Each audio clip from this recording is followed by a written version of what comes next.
اللہ اکبر اللہ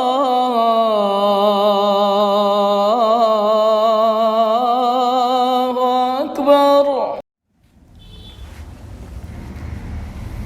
الحمد للہ کفا وسلام علی عباده الذین اصطفى خصوصا علی سید الاولین والآخرین وخاتم النبیین والمرسلین سیدنا وشفیعنا محمد وعلی آلہ واصحابہ اجمعین ومن تبعهم بإحسان إلى يوم الدین، اما بعد فأعوذ باللہ من الشیطان الرجیم، بسم اللہ الرحمن الرحیم۔ ما كان محمد أبا أحد من رجالكم ولكن رسول الله وخاتم النبيين وكان الله بكل شيء عليما۔ عن أبي هريرة رضي الله تعالى عنه أن رسول الله صلى الله عليه وسلم قال: إن مثلي ومثل الأنبياء من قبلي كمثل رجل بنى بيتا فأحسنه وأجمله إلا موضع لبنة من زاوية فجعل الناس يطوفون به ويعجبون له ويقولون هل وضعت هذه اللبنة؟ قال: فأنا اللبنة وأنا خاتم النبيين، أو كما قال عليه الصلاة والسلام۔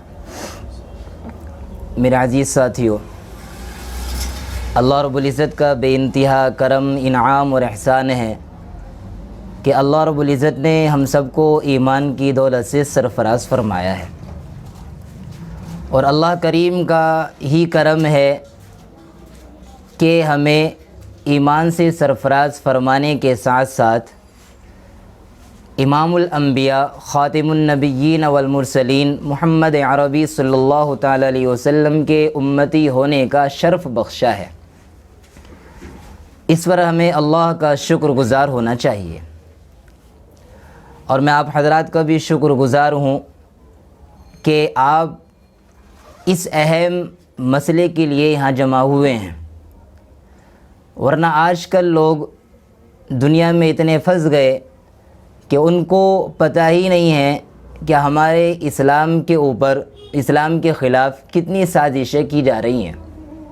آئے دن اسلام کے خلاف سازشیں کی جا رہی ہیں، ہمارے ہی لیبل لگا کر ہمارے ہی اسلام کو بدنام کیا جا رہا ہے۔ تو اس تعلق سے آپ حضرات یہاں جمع ہوئے ہیں، آپ کا بھی شکر گزار ہوں اس بات پر کہ آپ جو ہیں یہاں جمع ہوئے ہیں۔ آپ حضرات کے سامنے جو چیز رکھنی ہے وہ ہے عقیدہ ختم نبوت، یعنی آپ صلی اللہ تعالیٰ علیہ وسلم آخری نبی ہیں۔ آپ صلی اللہ تعالیٰ علیہ وسلم کے بعد کوئی نیا نبی نہیں آئے گا۔ یہ عقیدہ بڑا اہم ہے، اور آج کے وقت میں اس عقیدے کا تحفظ ہمارے لیے نہایت اہم اور ضروری ہے، کیونکہ اگر ہم اس عقیدے کا تحفظ نہیں کرتے تو حضرت علامہ انور شاہ کشمیری رحمۃ اللہ علیہ کے قول کے مطابق گلی کا کتا ہم سے بہتر ہے۔ وہ کیسے؟ کتا اپنے مالک کا بڑا وفادار ہوتا ہے، بہت وفادار، جس کی روٹی کھاتا ہے، جس کی ہڈی کھاتا ہے، اس کو نقصان نہیں پہنچنے دیتا۔ اگر کوئی اس کے گھر میں ڈاکہ ڈالنا چاہتا ہے تو یہ کتا اپنی جان پر کھیل جاتا ہے، لیکن اس کے گھر کو نقصان ہونے سے بچاتا ہے، اس کے مالک، اپنے مالک کو وہ نقصان پہنچنے سے بچاتا ہے۔ پھر آپ صلی اللہ تعالیٰ علیہ وسلم کے ہم پر بے انتہا احسانات ہیں، ہم آپ صلی اللہ علیہ وسلم کے احسانات میں دبے ہوئے ہیں۔ پھر ایسے وقت پر کہ ایک شخص کھڑا ہو کر، اور وہ ایک ہی شخص نہیں بلکہ کئی لوگ کھڑے ہو کر، جب ہمارے نبی صلی اللہ تعالیٰ علیہ وسلم کا جو تاج ہے، ختم نبوت کا تاج، اس پر ڈاکہ ڈالتے ہیں، اور ایسے وقت پر ہم خاموش رہیں، تو یہ پھر گلی کا کتا ہم سے بہتر ہوگا، کیونکہ وہ اپنی جان پر کھیل کر جو ہے اپنے مالک کو نقصان نہیں پہنچنے دیتا۔ کیوں؟ اس مالک کے اس کے اوپر احسانات ہوتے ہیں۔ اب اللہ کے نبی صلی اللہ تعالیٰ علیہ وسلم کے ہم پر اتنے جو ہے احسانات ہیں، پھر ایسے وقت پر ہم خاموش رہیں، یہ بڑے افسوس کی بات ہے۔ اس لیے اس عقیدے کا تحفظ بہت ضروری ہے۔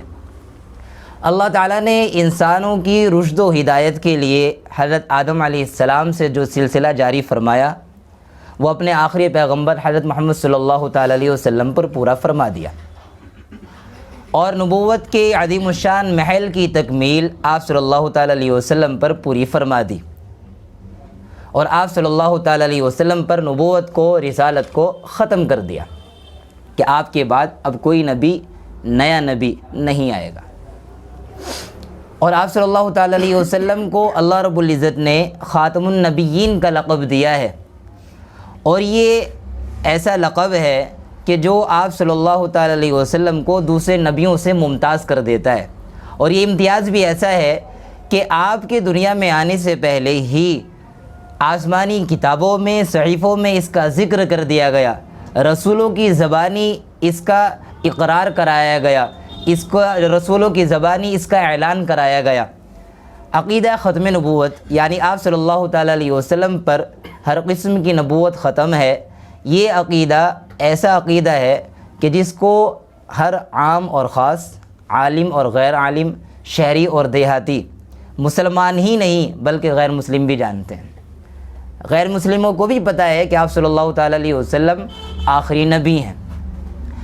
صحابہ تابعین سے لے کر آج تک امت محمدیہ علی صاحبہ الصلاۃ والسلام اسی عقیدے پر قائم ہے۔ امت کے علماء نے اس عقیدے کو قرآن کریم کی تفسیر اور تشریح کرتے ہوئے واضح فرمایا ہے، اور یہ اتنا واضح عقیدہ ہے کہ اگر دیکھا جائے تو اس پر دلائل دینے کی ضرورت نہیں پڑتی۔ یہ تو ایسا ہی ہے جیسے کوئی لا الہ الا اللہ کا ثبوت جو ہے کسی مسلمان کے سامنے پیش کرے، یعنی لا الہ الا اللہ محمد رسول اللہ، یہ اتنا واضح ہے کہ اس کی دلیل دینے کی بھی ضرورت نہ کسی مسلمان کو نہ کسی غیر مسلم کو دینے کی ضرورت پڑتی ہے، کسی کو ضرورت نہیں پڑتی۔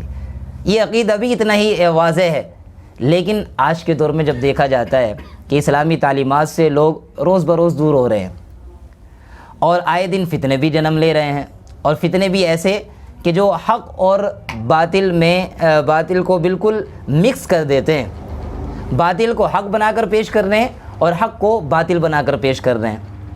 تو ایسے وقت میں اب ضرورت پڑتی ہے کہ اس عقیدے کو دلائل کے ساتھ ثابت کیا جائے اور امت کے سامنے واضح کیا جائے۔ اور پھر یہ بھی بات ہے کہ دلائل کے ذریعے سے یقین کے اندر اضافہ ہوتا ہے، تو اس لیے جو ہے اس عقیدے کی اہمیت کے پیش نظر اس پر دلائل دینے کی ضرورت پڑ جاتی ہے۔ پہلی بات، یہ عقیدہ ختم نبوت کہتے کسے ہیں، یہ چیز پتہ ہونی ضروری ہے، کیونکہ جب تک یہ نہیں پتہ لگے گا تو پھر آگے کام نہیں چل پائے گا۔ ختم نبوت کہتے ہیں آپ صلی اللہ تعالیٰ علیہ وسلم ہی اللہ تعالیٰ کے آخری نبی ہیں، آپ صلی اللہ تعالیٰ علیہ وسلم کے بعد کسی قسم کا کوئی نبی پیدا نہیں ہوگا، یہ ختم نبوت ہے۔ آپ صلی اللہ تعالیٰ علیہ وسلم ہی اللہ تعالیٰ کے آخری نبی ہیں، آپ صلی اللہ تعالیٰ علیہ وسلم کے بعد کسی قسم کا کوئی اور نبی پیدا نہیں ہوگا۔ بلکہ میں آگے ایک بات اور کہتا ہوں، ایک ہے نبی اور ایک ہے آخری نبی۔ نبی کسے کہتے ہیں؟ یہ سب ہمارے اکابرین کی ہی چیزیں ہیں جو میں آپ حضرات کے سامنے پیش کر رہا ہوں، اور یہ ایسی باتیں ہیں کہ جن کو کوئی رد نہیں کر سکتا، کوئی بھی رد نہیں کر سکتا۔ نبی کسے کہتے ہیں؟ کہ نبی وہ خوش قسمت کامل انسان ہیں جس نے معراج کی رات میں آپ صلی اللہ تعالیٰ علیہ وسلم کی اقتداء میں نماز پڑھی ہے، یہ تو نبی ہے۔ اور آخری نبی وہ خوش قسمت کامل انسان جس نے معراج کی رات میں ان انبیاء کو نماز پڑھائی ہے۔ اب یہ چیز جو میں نے ابھی آپ حضرات کے سامنے رکھی ہے ایسی ہے کہ کوئی بھی نبوت کا دعوے دار ہو وہ اس جماعت میں شامل ہو ہی نہیں سکتا اس جماعت میں شامل۔ نبی کون ہے؟ کہ وہ خوش قسمت کامل انسان جس نے آپ صلی اللہ تعالیٰ علیہ وسلم کی اقتداء میں نماز پڑھی۔ اب آپ صلی اللہ تعالیٰ علیہ وسلم سے پہلے نبوت کا دعوے دار کافی تلاش کے بعد ایک عورت نظر آتی ہے کہ جس عورت نے دعویٰ کیا، لیکن میں نے جو بات کہی کہ نبی وہ خوش قسمت کامل انسان ہیں، اس میں عورت خود بخود نکل گئی، کیونکہ عورت کامل نہیں ہوتی، ناقص ہوتی ہے۔ اللہ کے نبی صلی اللہ تعالیٰ علیہ وسلم نے خود اسے ناقص فرمایا ہے۔ تو نبی وہ خوش قسمت کامل انسان ہے کہ جس نے معراج کی رات میں آپ صلی اللہ علیہ وسلم کے پیچھے نماز پڑھی، اور آخری نبی وہ خوش قسمت کامل انسان ہے جس نے ان انبیاء علیہ السلام کو نماز پڑھائی ہے۔ اب اس میں ہر قسم کا نبی نکل گیا، کوئی اس میں اب داخل ہو ہی نہیں سکتا۔ یہ تو ہے ختم نبوت۔ اب یہ جو ختم نبوت ہے اتنا اہم ہے کہ یہ ضروریات دین کے اندر داخل ہے۔ ضروریات دین کسے کہتے ہیں؟ تھوڑی بات علمی تو ہے لیکن آپ سمجھنے کی کوشش کریں گے انشاءاللہ بات بالکل کلیئر ہو جائے گی، واضح ہو جائے گی۔ ضروریات دین کسے کہتے ہیں؟ ضروریات دین کہ دین کا وہ حصہ جس کا ثبوت آپ صلی اللہ تعالیٰ علیہ وسلم سے یقینی طور پر ہو، اور وہ بات حد تواتر تک اور شہرت عام تک پہنچ چکی ہو۔ کیا مطلب؟ یعنی دین کی کوئی بھی بات جس کا ثبوت آپ صلی اللہ تعالیٰ علیہ وسلم سے ہو اور اس کی شہرت عام ہو چکی ہو، یعنی عوام کے ہر طبقے میں اس کا علم پہنچ چکا ہو۔ ہر فرد کا جاننا ضروری نہیں، بلکہ عوام کا وہ طبقہ جس کا دین سے تھوڑا بہت بھی تعلق ہوتا ہے اس تک وہ بات پہنچ چکی ہو، یہ شہرت عام ہے۔ اور تواتر اسے کہتے ہیں کہ ایک بات کے نقل کرنے والے اتنے کثرت سے موجود ہوں کہ عقل اس کا انکار ہی نہیں کر سکتی۔ عقل کے اندر پھر یہ گنجائش ہی نہیں رہتی وہ اس بات کو جھوٹ تسلیم کر لے۔ مثال کے طور پر قرآن کریم ہے، یہ حد تواتر تک پہنچا ہوا ہے، یعنی اس کو جو ہے نسل در نسل لوگ اسی قرآن کو مانتے ہوئے آئے ہیں، اسی قرآن کی تلاوت کرتے ہوئے آئے ہیں، اسی کو تواتر کہتے ہیں کہ اب اس قرآن کا کوئی انکار نہیں کر سکتا۔ غیر مسلم بھی اس قرآن کو ہی قرآن سمجھتا ہے، کسی اور قرآن کو قرآن نہیں سمجھتا، کیونکہ اصلی قرآن یہی ہے۔ یہ اسی کو تواتر کہتے ہیں کہ عقل اس چیز کا انکار نہیں کر سکتی۔ مثال کے طور پر اسی طرح نماز ہے، نماز بھی جو ہے تواتر تک پہنچ چکی ہے۔ غیر مسلم بھی جانتے ہیں کہ ہاں نماز پڑھنا ان کے ہاں ضروری ہے، روزہ ہے، زکوٰۃ ہے، حج ہے۔ تو یہ تمام امور وہ ہیں جو دین جو ہے ضروریات دین میں داخل ہیں، اور ان پر یقین لانا فرض ہے، ان پر یقین کرنا فرض ہے، ضروری ہے۔ اگر کوئی انکار کرتا ہے تو وہ آدمی کافر ہو جائے گا۔ مثلا نماز ہے، ایک آدمی اگر نماز نہیں پڑھ رہا، عمل نہیں کر رہا، نماز کو چھوڑ دیتا ہے، وہ گناہ ہے اس کا، لیکن اگر وہ انکار کرتا ہے نماز کا تو آدمی کافر ہو جائے گا۔ اسی طرح روزہ ہے، روزے نہیں رکھ رہا کوئی جو ہے یہ کافر نہیں ہوگا، ہاں گناہ گار رہے گا اس کے چھوڑنے کی وجہ سے، لیکن اگر اسی روزے کا وہ انکار کر دیتا ہے تو آدمی کافر ہو جائے گا۔ اسی طرح زکوٰۃ ہے، اسی طرح حج ہے، یہ سب ضروریات دین کے اندر داخل ہے۔ اب ہم ختم نبوت کو دیکھتے ہیں کہ آپ صلی اللہ علیہ وسلم آخری نبی ہیں۔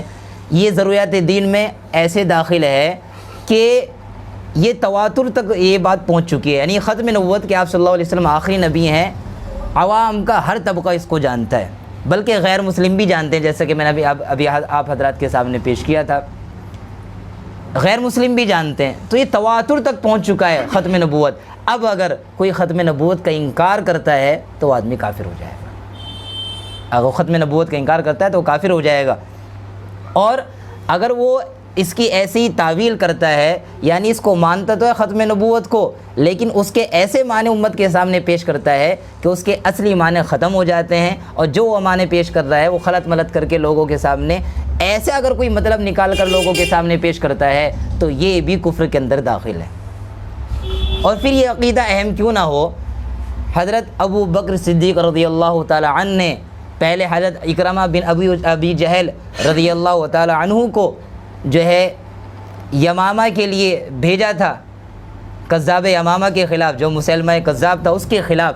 اگر اہم نہ ہوتا تو حضرت ابو بکر صدیق رضی اللہ تعالیٰ عنہ اس لشکر کو نہ بھیجتے۔ اس کے بعد حضرت خالد بن ولید رضی اللہ تعالیٰ عنہ کے لشکر کو بھیجا، مسلمانوں نے جو ہے اپنے جو ہے جان کا نذرانہ پیش کیا، صحابہ نے تقریباً 660 صحابی اس میں جو ہے شہید ہوئے ہیں۔ تو کیا یہ دین کی ضروریات میں داخل نہیں ہے؟ اگر یہ دین کی ضروریات میں داخل نہ ہوتا تو صحابہ کو اپنی جان کا نذرانہ پیش کرنے کی کیا ضرورت تھی؟ کیا ضرورت تھی کہ حضرت وحشی بن حرب جو پہلے مسلمان نہیں تھے، حضرت حمزہ رضی اللہ تعالیٰ عنہ جو آپ صلی اللہ علیہ وسلم کے چچا تھے، ان کے قاتل تھے، بعد میں مسلمان ہو گئے تھے، کیا وجہ تھی کہ وہ اپنا نیزہ جو ہے اس مسلمہ کذاب کو مارتے؟ اور کیا وجہ تھی کہ جو ہے ایک انصاری صحابی جو ہے اس کی گردن جو ہے تلوار سے الگ کر دیتے؟ ان تمام باتوں سے پتہ لگتا ہے کہ یہ ضروریات دین کے اندر داخل ہے۔ صحابہ نے اس کو سمجھا اور کسی ایک صحابی نے بھی انکار نہیں کیا۔ کسی صحابی نے یہ نہیں کہا کہ بھئی یہ نماز پڑھتے ہیں، یہ روزے رکھتے ہیں، ان کا قبلہ بھی وہی ہے جو ہمارا قبلہ ہے، یہ اپنے آپ کو یہ بھی مسلمان کہتے ہیں، تو ہم انہیں کافر کیوں کہیں؟ کسی ایک صحابی نے بھی نہیں کہا۔ یہ تو ان کا لیبل ہے۔ نماز اپنا جو ہے لوگوں کو دھوکہ دینے کے لیے نماز پڑھ رہے ہیں، لوگوں کو دھوکہ دینے کے لیے روزے رکھ رہے ہیں، یعنی دین کی ان باتوں کو تو مانتے ہیں لوگوں کو دھوکہ دینے کے لیے، لیکن جو ضروریات دین میں جو چیز داخل تھی یعنی ختم نبوت، اس کا انکار کر دیتے ہیں۔ تو اس لیے یہ چیز جو ہے ختم نبوت یعنی یہ عقیدہ ضروریات دین کے اندر داخل ہے، اس کا ماننا ہم سب کے اوپر فرض ہے۔ اب اگر کوئی اس عقیدے کا انکار کرتا ہے یعنی آپ صلی اللہ تعالیٰ علیہ وسلم کو آخری نبی نہیں مانتا تو وہ شخص کافر ہے، کیونکہ یہ ضروریات دین کے اندر داخل ہے۔ اس کے اوپر قرآن کریم کی بہت ساری آیات ہیں، احادیث شریفہ میں ایک بڑا ذخیرہ اس کے اوپر شاہد ہے۔ خود حضرت مولانا مفتی شفیع صاحب رحمۃ اللہ علیہ نے عقیدہ ختم نبوت کے تعلق سے 99 آیات پیش کی ہیں کہ جن کا تعلق اس عقیدے سے ہے، اور ذخیرہ احادیث میں سے تقریباً 210 احادیث انہوں نے جو ہے پیش کی ہیں کہ جن کا تعلق عقیدہ ختم نبوت سے ہے۔ میں ان قرآن کریم کی ان آیات میں سے صرف ایک آیت آپ کے سامنے پیش کرتا ہوں۔ وہ آیت کون سی ہے؟ جو بہت مشہور ہے، آپ حضرات کے سامنے پیش بھی ہوتی رہتی ہے۔ ما کان محمد ابا احد من رجالکم ولکن رسول اللہ وخاتم النبیین وکان اللہ بکل شیء علیما۔ اس کے معنی کیا ہیں کہ محمد صلی اللہ علیہ وسلم مردوں میں سے کسی کے باپ نہیں ہیں، اور لیکن اللہ رب العزت کے رسول ہیں اور آخری نبی ہیں۔ اللہ رب العزت ہر چیز کا جاننے والا ہے۔ سب سے پہلے ہم اس آیت کا پس منظر سمجھ لیں، اس آیت کا شان نزول، کہ آیت کب نازل ہوئی، کیوں نازل ہوئی۔ عرب کے اندر ایک رواج تھا، خرافات تو ان کے اندر بہت ساری تھی۔ ایک ان خرافات میں سے، ان غلط رسموں میں سے ایک رسم یہ بھی تھی کہ لوگ متبنہ بنا لیا کرتے تھے۔ متبنہ مطلب یوں سمجھ لیجئے منہ بولا بیٹا، اور اس کو پھر اپنی اصلی بیٹے کی طرح سمجھتے تھے، وراثت میں اس کو حصہ دیتے تھے۔ جو رشتے اصلی بیٹے کے ساتھ حرام ہوتے ہیں وہی رشتے جو ہے اس کے ساتھ بھی حرام سمجھے جاتے تھے۔ مثال کے طور پر باپ اپنے بیٹے کی بیوی سے نکاح نہیں کر سکتا، اگر بیٹے نے طلاق بھی دے دی اپنی بیوی کو، لیکن یہ باپ جو اس لڑکی کا سسر ہے نکاح نہیں کر سکتا، اصلی بیٹا۔ لیکن لوگ اس متبنہ کو جو منہ بولا بیٹا تھا، اس کو بھی اصلی بیٹے کی طرح ہی گردانتے تھے، اور سارے رشتے جو اصلی بیٹے کے ساتھ حرام ہوتے ہیں وہ اس کے ساتھ بھی حرام سمجھتے تھے۔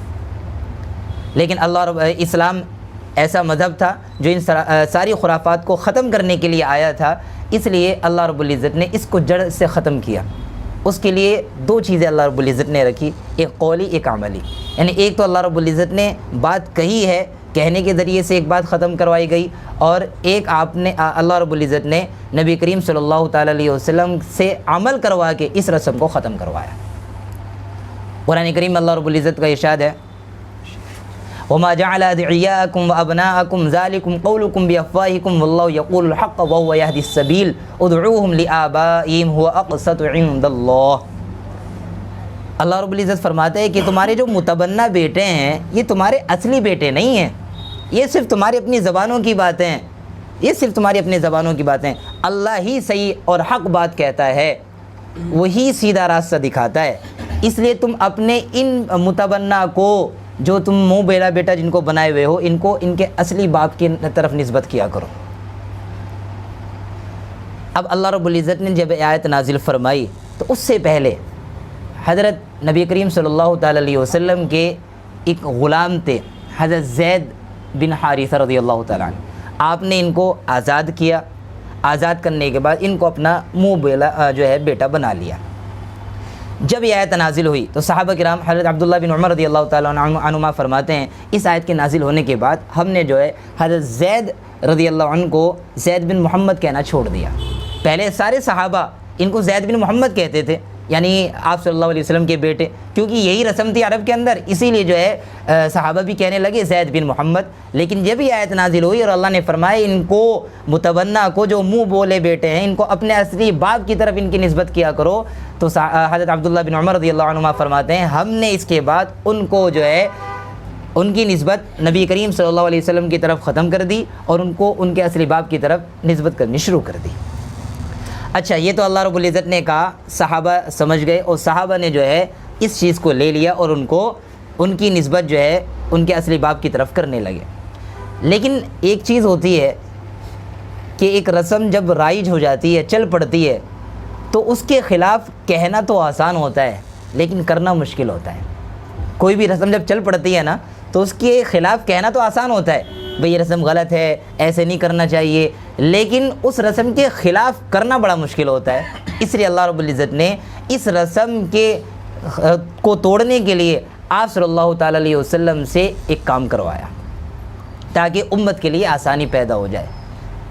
وہ کیا کہ جب حضرت زید بن حارثہ رضی اللہ تعالیٰ عنہ کی بیوی تھی حضرت زینب رضی اللہ عنہا، جنہوں نے آپ صلی اللہ علیہ وسلم سے بعد میں نکاح کیا تھا، کسی بات کی وجہ سے حضرت زید رضی اللہ تعالیٰ عنہ نے اپنی ان بیوی کو طلاق دے دی۔ طلاق دینے کے بعد آپ صلی اللہ تعالیٰ علیہ وسلم نے ان سے نکاح کر لیا، کیونکہ اللہ رب العزت کا حکم تھا، جس کو اللہ نے قرآن کریم کی آیت میں بیان فرمایا فَلَمَّا قَضَى زَيْدٌ مِّنْهَا وَطَرًا زَوَّجْنَاكَهَا لِكَيْ لَا يَكُونَ عَلَى الْمُؤْمِنِينَ حَرَجٌ فِي أَزْوَاجِ أَدْعِيَائِهِمْ۔ اب اللہ رب العزت نے جو یہ حکم فرمایا اور آپ صلی اللہ تعالیٰ علیہ وسلم کا نکاح حضرت زید بن حارث رضی اللہ عنہ کی بیوی حضرت زینب رضی اللہ عنہ سے کر دیا، اب لوگوں نے جو ہے آپ صلی اللہ تعالیٰ علیہ وسلم کو برا بھلا کہنا شروع کیا۔ کیوں؟ اب آپ نے رسم کے خلاف ایک کام کیا ہے نا، اب لوگوں نے جو ہے آپ کو برا بھلا کہنا شروع کیا کہ دیکھو کیسے ہیں، اپنے بیٹے کی بیوی سے نکاح کر لیا۔ تو اس وقت پھر اللہ رب العزت نے یہ آیت نازل فرمائی ما کان محمد ابا احد من رجالکم ولکن رسول اللہ وخاتم النبیین، کہ آپ صلی اللہ تعالیٰ علیہ وسلم تمہارے مردوں میں سے کسی کے باپ نہیں ہیں، کسی کے نسبی باپ نہیں ہیں۔ حضرت زید بن حارثہ ان کے بھی آپ باپ نہیں ہیں، کیونکہ یہ آپ کے اصلی بیٹے نہیں ہیں۔ تو جب آپ صلی اللہ علیہ وسلم حضرت زید بن حارثہ کے باپ نہیں ہیں، تو جب زید بن حارثہ رضی اللہ تعالیٰ عنہ اپنی بیوی کو طلاق دے دیتے ہیں تو ان سے آپ صلی اللہ علیہ وسلم اگر نکاح کر لیتے ہیں تو کوئی ناجائز اور حرام نہیں ہے، کیونکہ حضرت زید بن حارثہ رضی اللہ تعالیٰ عنہ آپ صلی اللہ علیہ وسلم کے اصلی بیٹے ہیں ہی نہیں۔ تو آپ نے صرف اتنا نہیں کہا کہ زید بن حارثہ رضی اللہ تعالیٰ عنہ جو ہے آپ کے بیٹے نہیں ہیں، بلکہ اللہ رب العزت نے فرمایا تمہارے مردوں میں سے کسی کے بھی باپ نہیں ہیں۔ اب اگر کوئی کہنے لگے آپ صلی اللہ تعالیٰ علیہ وسلم کے تو 3 بیٹے تھے اور اللہ فرماتا ہے تمہارے مردوں میں سے جو ہے نبی کسی کے بھی باپ نہیں ہیں، تو پھر یہ بات کیسے صحیح ہو سکتی ہے؟ تو اس کے جواب بہت سارے ہیں، لیکن اس کا ایک جواب یہ ہے جس وقت اس آیت کا نزول ہوا اس وقت آپ صلی اللہ علیہ وسلم کی کوئی اولاد نہیں تھی، تو کوئی اشکال کی بات نہیں ہے۔ اللہ رب العزت نے یہی فرمایا تمہارے مردوں میں سے وہ کسی کے باپ نہیں ہیں۔ اب آپ صلی اللہ تعالیٰ علیہ وسلم کے بارے میں اللہ رب العزت نے آگے فرمایا وَلَٰكِن رسول اللہ وخاتم النبیین، کہ آپ صلی اللہ علیہ وسلم جو ہے اللہ کے رسول ہیں اور آخری نبی ہیں۔ اس کا مطلب کیا ہے؟ اس کے کہنے کی ضرورت پیش کیوں آئی؟ اللہ رب العزت نے جب رسم کو ختم کرنے کے لیے اتنا کہہ دیا کہ تمہارے مردوں میں سے کسی کے باپ نہیں ہیں، پھر یہ کیا ضرورت پیش آئی کہ اللہ رب العزت کہتا ہے کہ یہ جو ہے تمہارے مردوں میں سے کسی کے باپ نہیں ہیں لیکن اللہ کے رسول اور آخری نبی ہیں؟ تو ایسا لگتا ہے اس کا کوئی تال میل ہے ہی نہیں۔ جب اس بات کو اللہ نے جو ہے رد فرما دیا ان کی بات کو اور کہا کہ آپ کسی کے مردوں میں سے کسی کے باپ نہیں ہیں، تو بات ختم ہو گئی تھی، لیکن اللہ نے پھر آگے ذکر فرمایا وَلَٰكِن رسول اللہ وخاتم النبیین۔ اس کا ذکر فرمانے کا مقصد یہ ہے کہ نبی جو ہوتا ہے وہ امت کا باپ ہوتا ہے، روحانی باپ، جس کو امام راغب اصفہانی رحمۃ اللہ علیہ نے مفردات القرآن میں لکھا بھی ہے، اور اسی میں آپ صلی اللہ تعالیٰ علیہ وسلم کے بارے میں لکھا ابو المؤمنین، کے ایمان والوں کے باپ ہیں۔ اور اس کی دلیل میں ایک آیت لکھی النبی اولیٰ بالمؤمنین من انفسہم وازواجہ امہاتہم، کہ نبی ایمان والوں پر ان کی جان سے بھی زیادہ حق رکھتے ہیں اور ان کی بیویاں آپ صلی اللہ تعالیٰ علیہ وسلم کی بیویاں امت کی مائیں ہیں۔ ظاہر سی بات ہے جب نبی کی بیویاں امت کی مائیں ہیں تو نبی کریم صلی اللہ تعالیٰ علیہ وسلم امت کے باپ ہوئے، لیکن یہ روحانی باپ ہیں، نسبی باپ تو اللہ نے حقیقی باپ تو ختم فرما دیا، پیچھے کہہ دیا کہ تمہارے مردوں میں سے کسی کے باپ نہیں ہے۔ اس کا مطلب یہ ہے کہ کسی کے حقیقی باپ نہیں ہے، نسب والا جو رشتہ ہوتا ہے اس اعتبار سے کسی کے باپ نہیں ہے، لیکن روحانی اعتبار سے آپ صلی اللہ تعالیٰ علیہ وسلم باپ ہیں۔ اور ایک قرات میں قرآن کریم کی ایک قرات میں خود یہ ہے وَهُوَ أَبُو لَهُمْ، کہ وہ یعنی آپ صلی اللہ تعالیٰ علیہ وسلم مؤمنین کے باپ ہیں۔ اب جو اللہ نے فرمایا وَلَٰكِن رسول اللہ وخاتم النبیین، کہ لیکن اللہ کے رسول ہیں آپ صلی اللہ علیہ وسلم، اس کا مطلب یہ ہے 1,24,000 صحابہ کرام رضوان اللہ علیہم اجمعین آپ صلی اللہ تعالیٰ علیہ وسلم کی روحانی اولاد ہیں۔ اور اللہ نے اسی پر بس نہیں کیا، اللہ نے آگے فرمایا وخاتم النبیین، کہ آپ آخری نبی ہیں، اور آخری نبی ہونے کا مطلب یہ ہے کہ اب قیامت تک جتنے بھی مسلمان دنیا کے اندر پیدا ہوں گے آپ صلی اللہ تعالیٰ علیہ وسلم کے وہ سب روحانی اولاد ہیں، وہ سب کی سب روحانی اولاد ہیں۔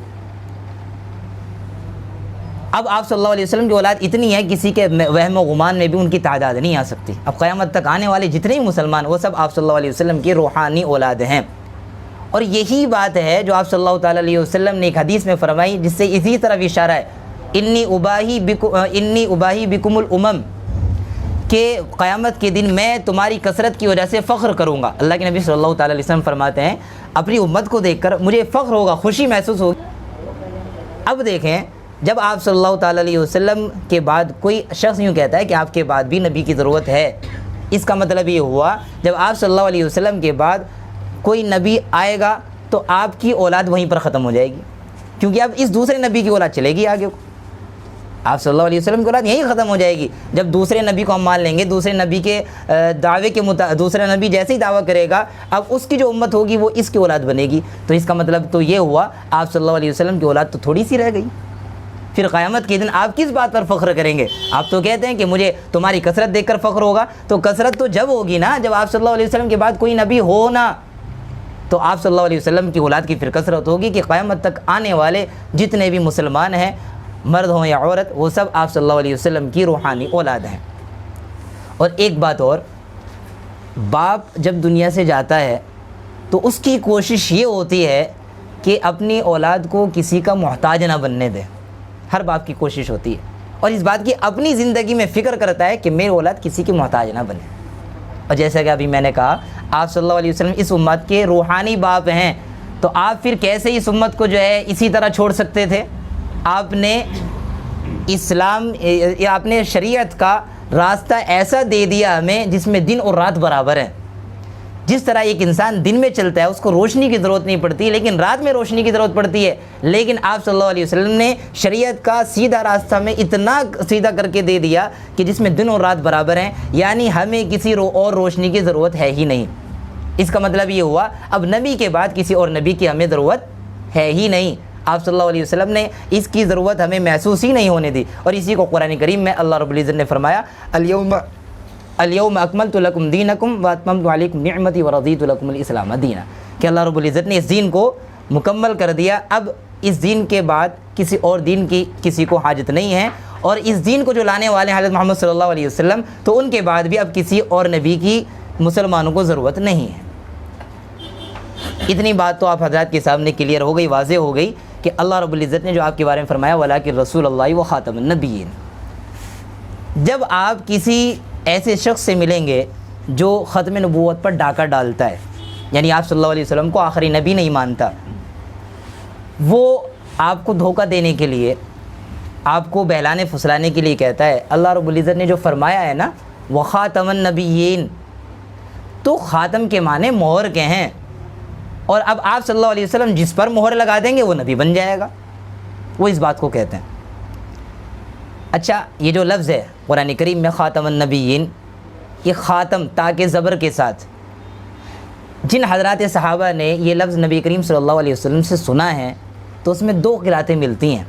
بعض صحابہ اس کو کہتے ہیں کہ تاکہ زبر کے ساتھ ہے خاتم، اور بعض صحابہ کہتے ہیں نہیں تاکہ زیر کے ساتھ ہے خاتم، کیونکہ قرآن کریم آپ حضرات کو معلوم ہونا چاہیے کہ قرآن کریم 7 قراتوں میں نازل ہوا ہے، تو ایک قرات اس کی خاتم بھی ہے، یعنی بعض صحابہ اس کو تاکہ زیر کے ساتھ پڑھتے ہیں۔ اگر تاکہ زیر کے ساتھ ہے یہ تو پھر تو کوئی اعتراض کی بات نہیں، خاتم کے معنی ہے جو ہے ختم کرنے والا۔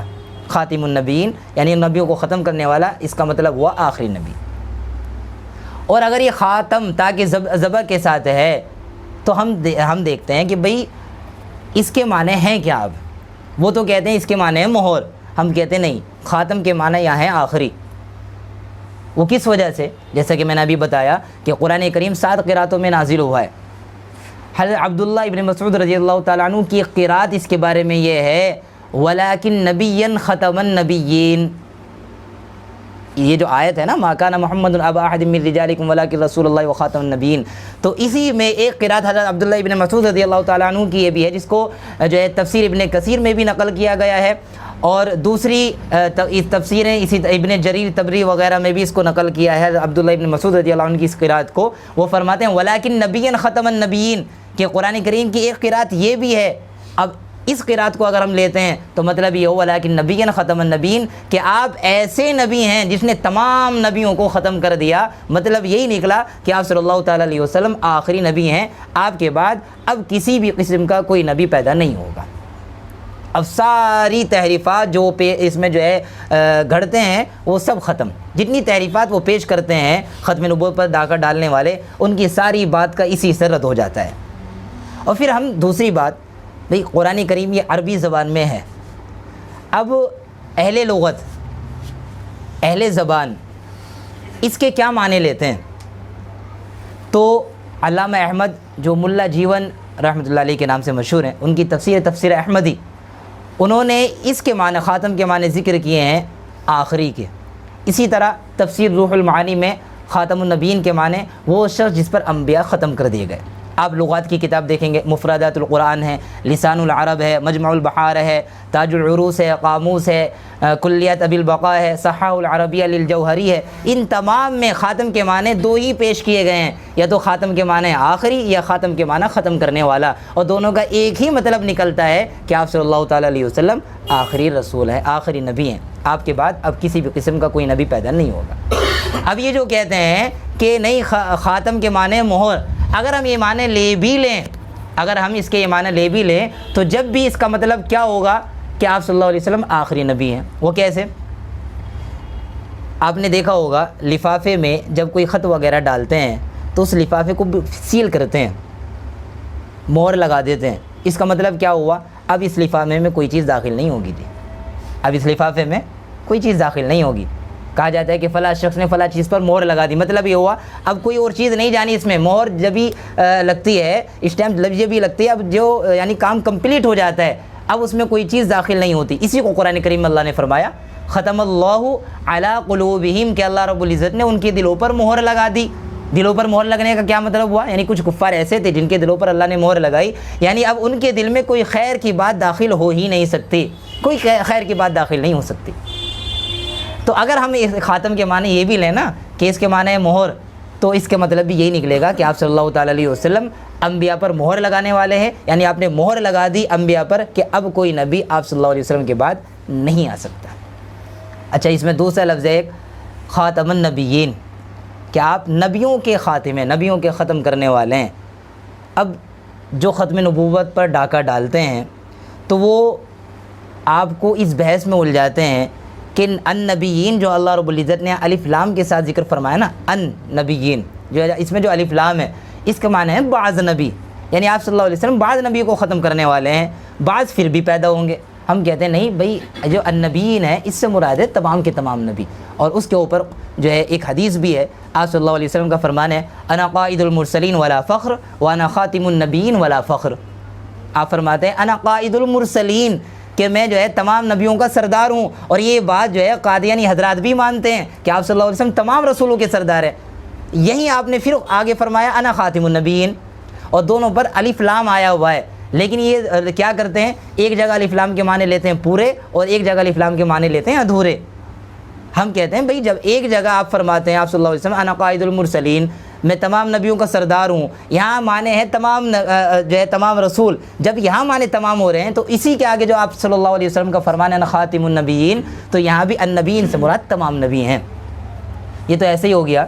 ابھی تقریباً 2 یا 3 سال پہلے اسی بک فیئر میں جو پرگتی میدان میں لگتا ہے، ایک قادیانی سے ہماری بات ہوئی انہی کے بک اسٹال میں بیٹھ کر، تو بات کے دوران اس نے کہا کہ کفار بھی ہمیشہ کے لیے جہنم میں نہیں جائیں گے، ایک وقت وہ بھی آئے گا کہ کفار بھی جو ہے جہنم سے نکال دیے جائیں گے۔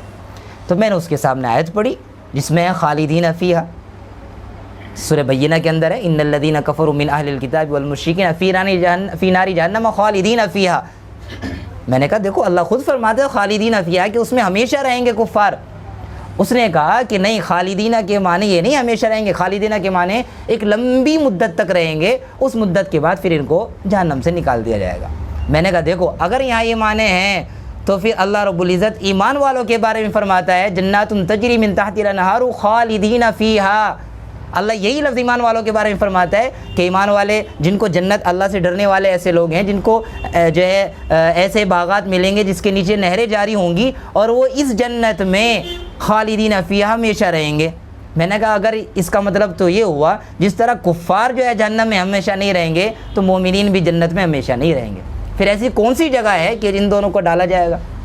میں نے کہا یہ عجیب منطق ہے کہ ایک جگہ آپ خالدین کے معنی لیتے ہیں لمبی مدت اور دوسری جگہ اس کے معنی لیتے ہیں کہ ہمیشہ ہمیشہ رہیں گے۔ تو یہ تو ایسے ہی ہو گیا، اللہ کے نبی کے نے جب ارشاد فرما دیا کہ میں تمام رسولوں کا سردار ہوں اور وہ بھی مانتے ہیں، اسی طرح یہ بھی ماننا پڑے گا کہ آپ صلی اللہ علیہ وسلم تمام نبیوں کے جو ہے ختم کرنے والے ہیں، کہ آپ کے بعد کوئی کسی بھی قسم کا کوئی نبی پیدا نہیں ہوگا۔ اور پھر اگر ہم یہ بھی مان لیں کہ آپ صلی اللہ علیہ وسلم بعد نبیوں کے ختم کرنے والے ہیں تو پھر یہ آپ کی جو فضیلت ہے نا، جو اللہ نے یہاں ذکر فرمائی کہ آپ آخری نبی ہیں، یہ کوئی فضیلت جو ہے پھر فضیلت نہیں رہ پاتی۔ آپ کی جو یہ شان ہے پھر یہ شان نہیں رہ پاتی۔ کیوں نہیں رہ پاتی؟ کہ دیکھو پہلی امتوں میں جب نبی ہوتے تھے تو ایک نبی کے بعد پھر دوسرا نبی بھی آتا تھا، تو جب ایک نبی کے بعد دوسرا نبی آیا تو یہ دوسرا نبی پہلے نبی کا ختم کرنے والا ہوا کہ پہلے نبی ختم، اب یہ دوسرا نبی ہے، اس کے بعد پھر تیسرا نبی، چوتھا نبی۔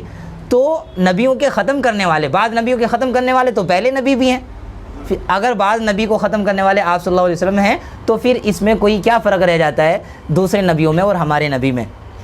اس لیے یہ ماننا پڑے گا کہ آپ صلی اللہ تعالیٰ علیہ وسلم آخری نبی ہیں، آپ صلی اللہ تعالیٰ علیہ وسلم پر نبوت ختم ہو چکی، اب آپ صلی اللہ علیہ وسلم کے بعد کسی بھی قسم کا کوئی نبی پیدا نہیں ہوگا، کسی بھی قسم کا کوئی بھی نبی پیدا نہیں ہوگا۔ یہ اس آیت کا پوری یہ آیت میں نے آپ حضرات کے سامنے وضاحت کے ساتھ بیان کر دی۔ اور یہ جو میں نے بار بار یہ جو بات کہہ رہا ہوں نا کہ آپ صلی اللہ علیہ وسلم آخری نبی ہیں اور آپ کے بعد کسی بھی قسم کا کوئی نبی پیدا نہیں ہوگا، یہ بڑی اہم بات ہے۔ کیونکہ لوگ کہتے ہیں جب آپ کے بعد کوئی نبی، اگر ہم اس کے معنی ہی کرتے ہیں نا، ایک حدیث ہے لا نبی بعدی، آپ کا فرمان ہے میرے بعد کوئی نبی نہیں ہوگا، تو دوسرے حضرات کہتے ہیں پھر حضرت عیسیٰ علیہ السلام تو آئیں گے امت کے اندر، اگرچہ وہ امتی بن کر آئیں گے لیکن نبی تو بہرحال رہیں گے۔ تو اسی لیے ہم اس کے معنی کرتے ہیں کہ آپ صلی اللہ علیہ وسلم کے بعد کسی قسم کا کوئی نبی پیدا نہیں ہوگا، حضرت عیسیٰ علیہ السلام پیدا نہیں ہوں گے، حضرت عیسیٰ علیہ السلام تو آسمان سے نازل ہوں گے۔ یہ قرآن کریم کی جو یہ آیت ہے اس کو پورا وضاحت کے ساتھ آپ حضرات کے سامنے میں نے بیان کر دیا۔ دوسری بات حدیث، وہ میں نے خطبے میں بھی پڑھی تھی، آپ صلی اللہ تعالیٰ علیہ وسلم نے اپنی اور پہلے نبیوں کی مثال دی ہے۔ کیسے؟ ایسی ہے میری اور میرے سے پہلے رسولوں کی مثال کمثل رجل، اس آدمی کی طرح ہے بنا بیتا، جس نے ایک مکان تعمیر کیا، ایک مکان بنایا، مکان بنانے کے بعد پھر کیا کیا، اس نے اس کو خوبصورت بنایا اور اس کو مکمل کر دیا، لیکن ایک اینٹ کی اس نے جگہ چھوڑ دی، ایک اینٹ کی اس نے جگہ چھوڑ دی۔ اب لوگ وہاں آتے ہیں، فجعل الناس یطوفون بہ ویعجبون لہ، وہاں آتے ہیں، گھوم پھرتے ہیں، دیکھتے ہیں، تعجب کرتے ہیں، ویقولون، اور کہتے ہیں حل لو وضعت هذه اللبنہ، کہ بھئی آخری اینٹ بھی کیوں نہیں رکھ دی گئی؟ بھئی مکان پورا خوبصورت بن چکا ہے، تعمیر مکمل ہو گئی ہے، ایک اینٹ کی جگہ باقی ہے، یہ اینٹ بھی لگا دیتے تو جو ہے تعمیر پوری ہو جاتی۔ تو آپ صلی اللہ تعالیٰ علیہ وسلم فرماتے ہیں انا اللبنہ، آخری اینٹ وہ میں ہوں، وانا خاتم النبیین، اور میں آخری نبی ہوں۔ اب اس کا مطلب کیا ہوا کہ جو پوری نبوت جو ہے نبیوں کی جو جس کو آپ صلی اللہ علیہ وسلم نے مثال دی ہے ایک جو ہے عمارت سے، اب اس میں ایک ہی اینٹ کی جگہ خالی تھی، وہ آپ صلی اللہ تعالیٰ علیہ وسلم نے آ کر پر کر دی، وہ آپ صلی اللہ علیہ وسلم نے آ کر جو ہے اس جگہ کو بھر دیا، اب وہاں جگہ ہے ہی نہیں کسی بھی نبی کے داخل ہونے کی۔ اب کوئی نبی آ ہی نہیں سکتا۔ یہ حدیث ایسی ہے کہ جس سے ساری جو ہے چیزیں وضاحت کے سامنے آ جاتی ہیں اور سارے اعتراضات ختم ہو جاتے ہیں، سارے اعتراضات کہ اب کسی بھی قسم کی جو ہے نبوت اب ہے ہی نہیں۔ تیسری چیز، میں نے آپ کے سامنے قرآن کریم کی ایک آیت پیش کری اور احادیث میں سے ایک حدیث آپ کے سامنے پیش کری۔ تیسری چیز ہے اجماع۔ یعنی اجماع کیا ہے؟ اجماع یہ ہے کہ امت کے علماء مجتہدین اگر کسی مسئلے میں ایک حکم پر اتفاق کر لیں، سب ایک حکم پر جمع ہو جائیں، یہ اجماع ہے اور اس کی اتباع کرنا ضروری ہے۔ اللہ کے نبی صلی اللہ تعالیٰ علیہ وسلم کا ارشاد ہے لن تجتمع امتی علی الضلالہ، کہ میری امت کا مجموعہ گمراہی پر اتفاق نہیں کر سکتا، یعنی میری امت گمراہی پر جمع نہیں ہو سکتی۔ اور امت سے مراد یا امت کے علماء ہیں، کیونکہ صاحب توضیح لکھتے ہیں کہ وہ حکم جس پر محمد صلی اللہ تعالیٰ علیہ وسلم کی امت کے مجتہدین کا کسی زمانے میں اتفاق ہو جائے تو اس پر عمل کرنا ضروری ہو جاتا ہے، یہ اس امت کی خصوصیات میں سے ہے۔ اب ہم دیکھتے ہیں کہ کیا اس مسئلے پر کہ آپ صلی اللہ علیہ وسلم آخری نبی ہیں، کیا اس پر سب کا اجماع ہو چکا؟ سب سے پہلے ہم صحابہ کے اجماع پیش کرتے ہیں، اور یہ امت میں سب سے پہلا اجماع تھا، سب سے پہلا اجماع۔ صحابہ اس پر جمع ہو گئے کہ آپ صلی اللہ علیہ وسلم آخری نبی ہیں۔ اب جو بھی دعویٰ کر رہا ہے، 3 لوگوں نے تو نبی کریم صلی اللہ علیہ وسلم کے زمانے میں جو ہے دعویٰ کیا تھا، اور ایک نے جو عورت تھی آپ کی وفات کی خبر سنتے ہی اس نے جو ہے نبوت کا دعویٰ کیا تھا۔ لیکن ان سب کے خلاف جو ہے صحابہ کرام رضی اللہ تعالیٰ عنہم نے جو ہے میدان سنبھالا جنگ کا۔ تو صحابہ سب اس حکم پر اتفاق کرتے تھے کہ آپ صلی اللہ علیہ وسلم آخری نبی ہیں۔ اس کے بعد امت کے علماء مجتہدین، ان کے صرف میں حوالے پیش کر دیتا ہوں کہ جو ہے انہوں نے اس عقیدے کو اتنی اہمیت دی کہ اس عقیدے کا انکار کرنے والے پر کفر کا فتویٰ دیا۔ وہ حوالے میں آپ کے سامنے پیش کر دیتا ہوں۔ قاضی عیاض رحمۃ اللہ علیہ کی شفا کتاب کے نام میں پیش کر رہا ہوں، اور جس کی کتاب ہے اس کا بھی علامہ سید محمود آلوسی کی تفسیر روح المعانی، ملا علی قاری رحمۃ اللہ علیہ کی شرح فقہ اکبر، محدث عبد الرؤوف کی شرح شمائل، علامہ ابن کثیر کی تفسیر ابن کثیر، امام طحاوی کی عقیدہ طحاوی، حافظ ابن قیم رحمۃ اللہ علیہ کا رسالہ الفرقان بین اولیاء الرحمن و اولیاء الشیطان، علامہ زمخشری کی کشاف، علامہ نصفی کی مدارک، علامہ بغوی کی معالم التنزیل، امام رازی کی تفسیر کبیر، علامہ جلال الدین سیوطی رحمۃ اللہ علیہ کی جلالین اور در منصور، ابو حیان کی بحر معید، قاضی ثناء اللہ پانی پتی کی تفسیر مظہری، علامہ شیخ اسماعیل کی روح البیان، شیخ معین الدین کی جامع البیان، شیخ عبد القادر کی موضوع القرآن، ملا جیون رحمۃ اللہ علیہ کی تفسیر احمدی، حافظ ابن حزم کی ملل، شاہ عبد العزیز کی میزان العقائد، امام غزالی رحمۃ اللہ علیہ کے الاقتصاد، مجدد الفسانی رحمۃ اللہ علیہ کی مکتوبات امام ربانی۔ یہ صرف میں نے اس لیے پیش کیا آپ حضرات کے سامنے، آپ کو پتہ لگ جائے کہ سب کے سب، میں نے تقریباً 22 حضرات آپ کے سامنے پیش کیے ہیں کہ سب کے سب اس بات پر جمع ہیں کہ آپ صلی اللہ علیہ وسلم آخری نبی ہیں، اور جو کوئی آپ کی ختم نبوت کا انکار کرتا ہے وہ جو ہے کافر ہے۔ اب اللہ رب العزت نے اس دین کو مکمل کر دیا ہے، اور یہ جو دین لے کر آئے ہیں آپ صلی اللہ تعالیٰ علیہ وسلم، اب جب اس دین کے بعد ہمیں کسی کی ضرورت نہیں رہتی تو اس دین کے جو لانے والے ہیں آپ صلی اللہ علیہ وسلم، ان کے بعد بھی ہمیں کسی نبی کی ضرورت نہیں رہتی۔ اب کچھ میں ان کے اعتراضات آپ کے سامنے رکھتا ہوں، جو یہ اعتراضات لوگوں کے سامنے رکھتے ہیں۔ یہ کہتے ہیں جب نبوت رحمت ہے، کیونکہ نبوت جو ہے ہمارے لیے ایک رحمت ہے، تو جب نبوت رحمت ہے تو آپ صلی اللہ تعالیٰ علیہ وسلم آخری نبی ہیں، تو گویا کہ آپ نے آ کر رحمت کو ختم کر دیا، آپ نے آ کر رحمت کو ختم کر دیا۔ ہم یہ کہتے ہیں کہ ہاں ٹھیک ہے نبوت رحمت ہے، لیکن یہ سمجھنا کہ آپ صلی اللہ علیہ وسلم کے بعد اب جو ہے یہ امت رحمت سے خالی ہو گئی، نعوذ باللہ آپ امت کے لیے زحمت بن کر آئے ہیں، یہ کہنا غلط ہے۔ ہم یوں کہتے ہیں کہ دیکھو، اگر کسی چھوٹے دروازے کے، رحمت کے جو چھوٹے چھوٹے دروازے ہیں ان کو بند کر کے اگر ایک رحمت کا بڑا دروازہ کھول دیا جائے تو یہ رحمت ہے یا زحمت ہے؟ آپ ہی بتائیے۔ اب یہ رحمت ہے یا زحمت ہے؟ یہ رحمت ہے نا امت کے لیے، کہ بھئی اگر رحمت کے جو چھوٹے چھوٹے دروازے تھے ان کو ختم کر کے ایک بڑا دروازہ بنا دیا تاکہ لوگوں کو آسانی ہو جائے۔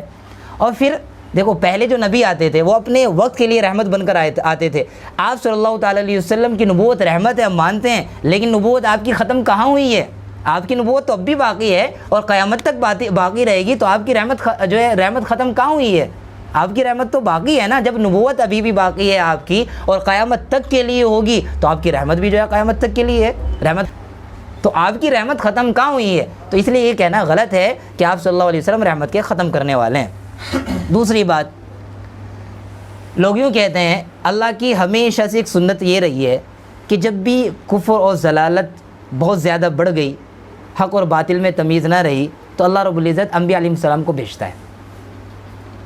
تو اسی لیے آپ صلی اللہ علیہ وسلم کے بعد بھی اللہ بھیجتا رہے گا، کیونکہ امت میں جو ہے کفر بھی ہے، گمراہیاں بھی ہیں، تو اللہ رب العزت نبیوں کو بھیجتا رہے گا۔ ہم یہ کہتے ہیں کہ کفر اور اللہ جب بھیجتا ہے جب کفر اور ضلالت گمراہی اتنی زیادہ بڑھ گئی ہو کہ حق اور باطل میں، صحیح اور غلط میں تمیز ہی نہ کر سکے کوئی۔ لیکن آپ ہی دیکھیں، کیا آج کا زمانہ ایسا ہے کہ جس میں حق اور باطل میں، سچ اور جھوٹ میں، صحیح اور غلط میں کوئی جو ہے فرق نہیں کر سکتا؟ ایسا زمانہ ہے ہی نہیں، ایسا زمانہ ہے ہی نہیں۔ اور پھر آپ صلی اللہ تعالیٰ علیہ وسلم کا تو خود فرمان ہے کہ میری امت میں ایک جماعت ہمیشہ حق کے لیے لڑتی رہے گی، ہمیشہ، یہاں تک کہ حضرت عیسیٰ علیہ السلام نازل ہو جائیں گے۔ اور پھر ایک حدیث بھی آپ نے سنی ہوگی کہ قیامت اس وقت تک نہیں آ سکتی جب تک ایک بھی اللہ اللہ کہنے والا موجود ہے۔ تو اس کا مطلب تو یہ ہوا، اگر اللہ اپنی کی یہ سنت رہی آگے بھی آپ صلی اللہ علیہ وسلم کے بعد بھی کہ جب بھی جو ہے گمراہی آئے گی اللہ جو ہے نبیوں کو بھیجتا رہے گا، تو پھر تو قیامت ہی نہیں آ سکتی، پھر تو قیامت ہی نہیں آئے گی نا۔ کیوں؟ جب امت گمراہی میں جائے گی، کوئی اللہ اللہ کہنے والا نہیں رہے گا، تو اللہ فوراً نبی کو بھیج دے گا کہ لوگوں کو گمراہی سے بچاؤ۔ تو اس لیے یہ آپ صلی اللہ علیہ وسلم کی پیشین گوئی کے بھی خلاف ہے۔ اور تیسری بات، یہ یوں کہتے ہیں، بہت اہم بات ہے، کہ انبیاء علیہ السلام جو پہلے گزرے ہیں نا، یہ یوں کہتے ہیں کہ نبی کے بعد میں، ایک نبی کے بعد میں جو دوسرے نبی آتے ہیں نا، یہ پہلے نبی کی اس سے شان بڑھتی ہے۔ حضرت موسیٰ علیہ السلام کے ساتھ اللہ رب العزت نے حضرت ہارون علیہ السلام کو نبی بنایا، اس سے حضرت موسیٰ علیہ السلام کی شان بڑھ گئی۔ تو ایک نبی کے بعد اگر اس کی ماتحتی میں اس کے نیچے دوسرے نبی بھی آتے ہیں تو یہ تو جو ہے نبی کی شان اس سے بڑھتی ہے۔ ہم یہ کہتے ہیں کہ دیکھو، اگر اس سے شان ہی بڑھتی ہے تو پہلے نبیوں کے بعد میں کتنے کتنے نبی آتے تھے، بنی اسرائیل میں کتنے نبی آئے ہیں، کتنے سارے، تو پھر آپ صلی اللہ علیہ وسلم کی شان نعوذ باللہ ان سے گھٹ گئی۔ کیوں؟ آپ کے بعد اب تک، اس کے کہنے کے مطابق مرزا غلام احمد قادیانی خود کہتا ہے کہ آپ کی امت میں صرف میں ہی نبی ہوا ہوں۔ تو اس کا مطلب یہ ہوا اس نے اب آپ صلی اللہ علیہ وسلم کی شان کو خود ہی گھٹا دیا۔ کہ پہلے نبی کی شان بڑھانے کے لیے ایک نبی کے بعد دوسرے نبی آتے رہتے تھے، اور نعوذ باللہ آپ صلی اللہ علیہ وسلم کی شان، نعوذ باللہ من ذالک، کہ آپ کی شان اتنی گر گئی کہ آپ کے بعد صرف ایک ہی نبی کی ضرورت پڑ گئی۔ اگر نبی کی شان اس سے ہی بڑھتی ہے، مثال کے طور پر میرے نیچے 10 آدمی کام کرتے ہیں اور میں اسی کو جو ہے فخر کی چیز سمجھتا ہوں، تو دوسرے آدمی کے نیچے اگر دوسرا آدمی بھی اسی کو فخر کی چیز سمجھے گا تو اس کے نیچے 10 سے زیادہ لوگ کام کریں گے، جبھی یہ اس کے لیے قابل فخر بات ہوگی، جبھی اس کی شان بڑھے گی۔ اگر اس کے نیچے کام کرنے والے صرف 2 ہیں 3 ہیں تو مجھ سے اس کی شان بڑھ ہی نہیں سکتی، میرے سے وہ آدمی بڑا ہو ہی نہیں سکتا۔ تو اگر یہی بات ہے تو آپ صلی اللہ تعالیٰ علیہ وسلم کے بعد تو ہزاروں نبی آنے چاہیے تھے، جبھی آپ صلی اللہ علیہ وسلم کی شان بڑھ سکتی تھی۔ اور یہ کہتے ہیں کہ آپ صلی اللہ علیہ وسلم کے بعد صرف میں ہی ایک جو ہے نبی ہوا ہوں۔ تو اس لیے یہ کہنا بالکل ہی غلط ہے کہ اس سے نبی کی شان بڑھتی ہے، اور نبی کی بھی شان اس نے کیسے آ کے اور گھٹا دی کہ آپ صلی اللہ علیہ وسلم کے بعد اپنے آپ کو ہی صرف نبی مانتا ہے۔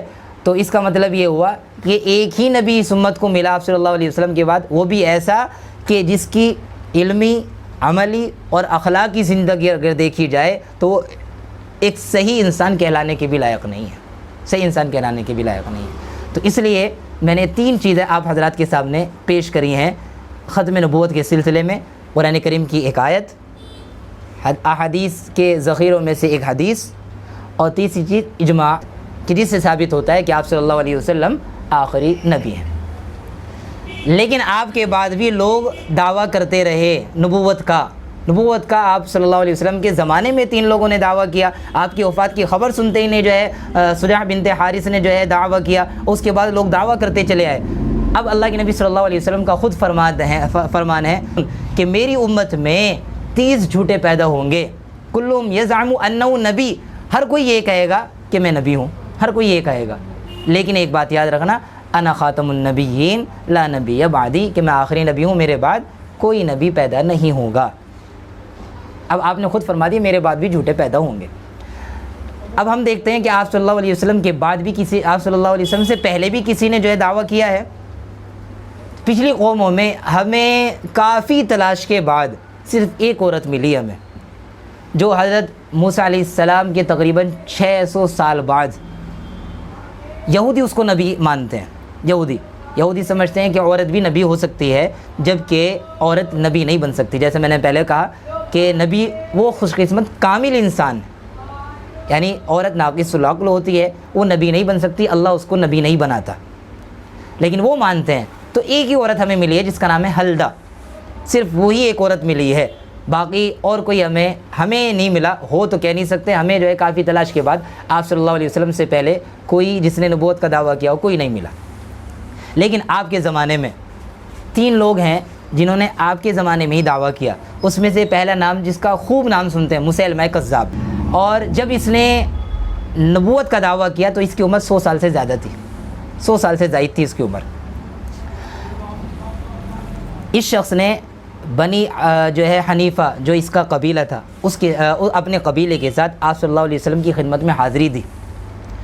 آپ کی ہاتھ پر بیعت کرنا تھا اس کو، لیکن اس نے ایک شرط رکھی کہ اگر آپ اپنی نبوت میں مجھے شریک کرتے ہیں یا مجھے خلافت سے نوازتے ہیں تو میں آپ کے ہاتھ پر بیعت کروں۔ آپ صلی اللہ تعالیٰ علیہ وسلم کے سامنے اس وقت کھجور کی ایک ٹہنی پڑی ہوئی تھی۔ آپ نے فرمایا اگر خلافت کے معاملے میں تم مجھ سے یہ ٹہنی بھی مانگو گے تو میں یہ ٹہنی بھی تمہیں نہیں دوں گا۔ خیر وہ واپس آ گیا، واپس آنے کے بعد اپنے قبیلے میں آیا اور اس نے نبوت کا دعویٰ کر دیا۔ آپ صلی اللہ تعالیٰ علیہ وسلم کو جب اس کی خبر ملی تو آپ نے اسی کے قبیلے کا ایک آدمی اس کو سمجھانے کے لیے بھیجا، لیکن یہ شخص ایسا نکلا جب جو ہے کذاب یمامہ مسیلمہ کذاب کے پاس آیا تو اسی کی بات کا اثر لے لیا اور خود بھی جو ہے اس کی نبوت کا اقرار کر لیا، اور لوگوں میں یہ بات پھیلا دی کہ میں نے خود نبی کریم صلی اللہ تعالیٰ علیہ وسلم سے سنا ہے کہ یہ آپ صلی اللہ علیہ وسلم کی نبوت میں شریک ہے۔ اب لوگوں کو جو ہے بات مضبوط لگنے لگی، کیوں؟ یہ شخص آپ صلی اللہ علیہ وسلم کی خدمت سے ہی آیا تھا اور آپ نے اس کو بھیجا تھا، لیکن بات کچھ اور کہنے کے لیے بھیجا تھا، اس نے کچھ اور بات کہہ دی۔ لوگوں کو یقین ہو گیا کہ ہاں یہ کذاب یمامہ یعنی مسیلمہ کذاب یہ نبی ہے۔ لوگ اس کے اوپر جو ہے ایمان لانے لگے۔ پھر اس نے ایک خط لکھا اور خط جو ہے 2 قاصدوں کے ذریعے سے اپنا خط بھجوایا۔ خط میں اس نے کیا لکھا کہ مسیلمہ رسول اللہ کی طرف سے محمد رسول اللہ کے نام، معلوم ہو کہ میں نبوت کے معاملے میں آپ کا شریک کار ہوں۔ عرب کی زمین آدھی آپ کی ہے اور آدھی میری ہے، لیکن قریش کی قوم زیادتی اور ناانصافی کر رہی ہے۔ یہ خط جب وہ دونوں قاصد لے کر آپ صلی اللہ علیہ وسلم کی خدمت میں پہنچے ہیں، آپ نے ان قاصدوں سے پوچھا یہ بتاؤ تمہارا عقیدہ ان کے بارے میں کیا ہے، تم اسے کیا سمجھتے ہو؟ تو انہوں نے کہا کہ ہم تو وہی کہتے ہیں جو ہمارا سچا نبی کہتا ہے، یعنی ہم بھی اس کو جو ہے نبی سمجھتے ہیں، وہ سچا نبی سمجھتے ہیں۔ آپ صلی اللہ علیہ وسلم نے ان کے جواب میں فرمایا قاصد کا قتل جائز ہوتا تو میں تم دونوں کو قتل کرا دیتا۔ پھر آپ نے جو ہے خط لکھوایا ایک، اور اس میں آپ صلی اللہ علیہ وسلم نے لکھا بسم اللہ الرحمن الرحیم، محمد رسول اللہ کی طرف سے مسیلمہ کذاب کے نام، سلام اس شخص پر جو ہدایت کی پیروی کرے۔ اس کے بعد معلوم ہو کہ زمین اللہ کی ہے، اپنے بندوں میں سے جس کو چاہتا ہے اس کا مالک بنا دیتا ہے، اور عاقبت یعنی آخرت کی کامیابی متقیوں کے لیے ہے۔ لیکن وہ شخص پھر بھی نہیں مانا اور لوگوں کو جو ہے اپنی نبوت کی طرف گھسیٹتا رہا، اور اس نے جو ہے اپنی ایک نئی شریعت بھی گھڑ لی، شراب کو حلال کر دیا، زنا کو جائز قرار کر دیا، نکاح بغیر گواہوں کے جائز قرار کر دیا جبکہ نکاح بغیر گواہوں کے نہیں ہو سکتا، ختنہ کرانا حرام کر دیا، رمضان کے روزے ختم کر دیے، فجر اور عشاء معاف کروا دی کہ 3 ہی نمازیں ہیں بس، قبلے کی طرف منہ کرنا اس کے یہاں کوئی ضروری نہیں تھا، سنتیں ختم کر دی، صرف فرض نمازیں باقی رکھی، نمازیں فرض وہ بھی 3 اور وہ بھی فرض، سنتیں بھی معاف، اور بھی بہت ساری خرافات اس نے گھڑی۔ لیکن اللہ ایک ایسا نظام بناتا ہے کہ اللہ ایسوں کو دنیا میں ہی ذلیل کر کے رکھ دیتا ہے۔ اور اللہ نے اس کو ذلیل کیسے کیا؟ اگر یہ کسی کے لیے دعا کرتا تھا تو اس کا الٹا ہو جاتا تھا۔ ایک شخص کے باغ میں جو ہے اس نے باغ کے لیے دعا کی کہ اس باغ میں جو ہے ہریالی آ جائے، تو اس باغ کے سارے درخت سوکھ گئے، سب درخت سوکھ گئے۔ ایک شخص کے جو ہے ایک بچے کے سر پر ہاتھ رکھا برکت کے لیے، وہ گنجا ہو گیا، برکت کے لیے اس کے سر پر ہاتھ رکھا وہ گنجا ہو گیا۔ ایک بکری کے تھنوں پر اس نے ہاتھ لگایا تاکہ جو ہے دودھ بڑھ جائے، لیکن ایسا ہوا کہ جتنا دودھ تھا وہ بھی خشک ہو گیا اور بکری کے جو تھن تھے وہ بالکل سکڑ گئے. ایک کنویں کے اندر اپنا تھوک ڈالا, اس کنویں کا پانی اور نیچے چلا گیا. تو آپ اس طرح اللہ رب العزت جو ہے اس طرح ذلیل کر کے رکھ دیتا ہے. لیکن بہرحال حضرت ابو بکر صدیق رضی اللہ تعالیٰ عنہ نے اس کے خلاف ایک لشکر تیار کیا. حضرت اکرمہ جو ابو جہل کے بیٹے تھے, صحابی تھے, ان کو بھیجا اور ان کے پیچھے ایک دوسری فوج بھی بھیجی اور ان سے کہا کہ جب تک یہ فوج تمہارے ساتھ آ کر نہ مل جائے تم حملہ نہیں کرنا. لیکن حضرت اکرمہ رضی اللہ تعالیٰ عنہ جب وہاں پہنچے ہیں تو جوش میں آ کر انہوں نے جو ہے مسلمان پر حملہ کر دیا. نتیجہ یہ ہوا کہ شکست کھا گئے مسلمان.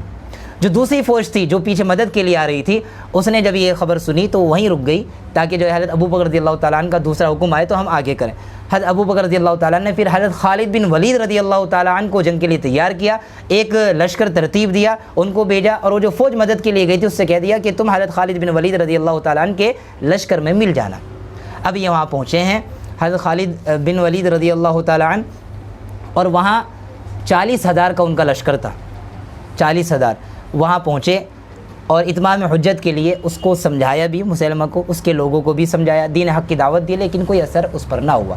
یہاں تک کہ جنگ شروع ہوئی, وہ جو ہے ایک قلعے میں بند ہو گیا. ایک صحابی تھے حضرت برا بن مالک رضی اللہ تعالیٰ عنہ, وہ جب ایک بڑا باغ تھا, اس کے بڑے دروازے تھے کہ جلدی سے کوئی چڑھ نہیں سکتا تھا, اس میں بند ہو گیا. ان صحابی نے کہا حضرت خالد بن ولید رضی اللہ تعالیٰ عنہ سے کسی طرح مجھے اندر پہنچا دو, میں دروازہ کھول دوں گا. حضرت خالد بن ولید رضی اللہ تعالیٰ عنہ پہلے تو مانے نہیں, جب زیادہ کہا انہوں نے تو حضرت خالد بن ولید رضی اللہ تعالیٰ عنہ نے خیر ان صحابی کو کسی طرح اندر پہنچوایا دوسرے لوگوں کے ذریعے سے. یہ دیوار پھاند کر جو ہے اندر گئے.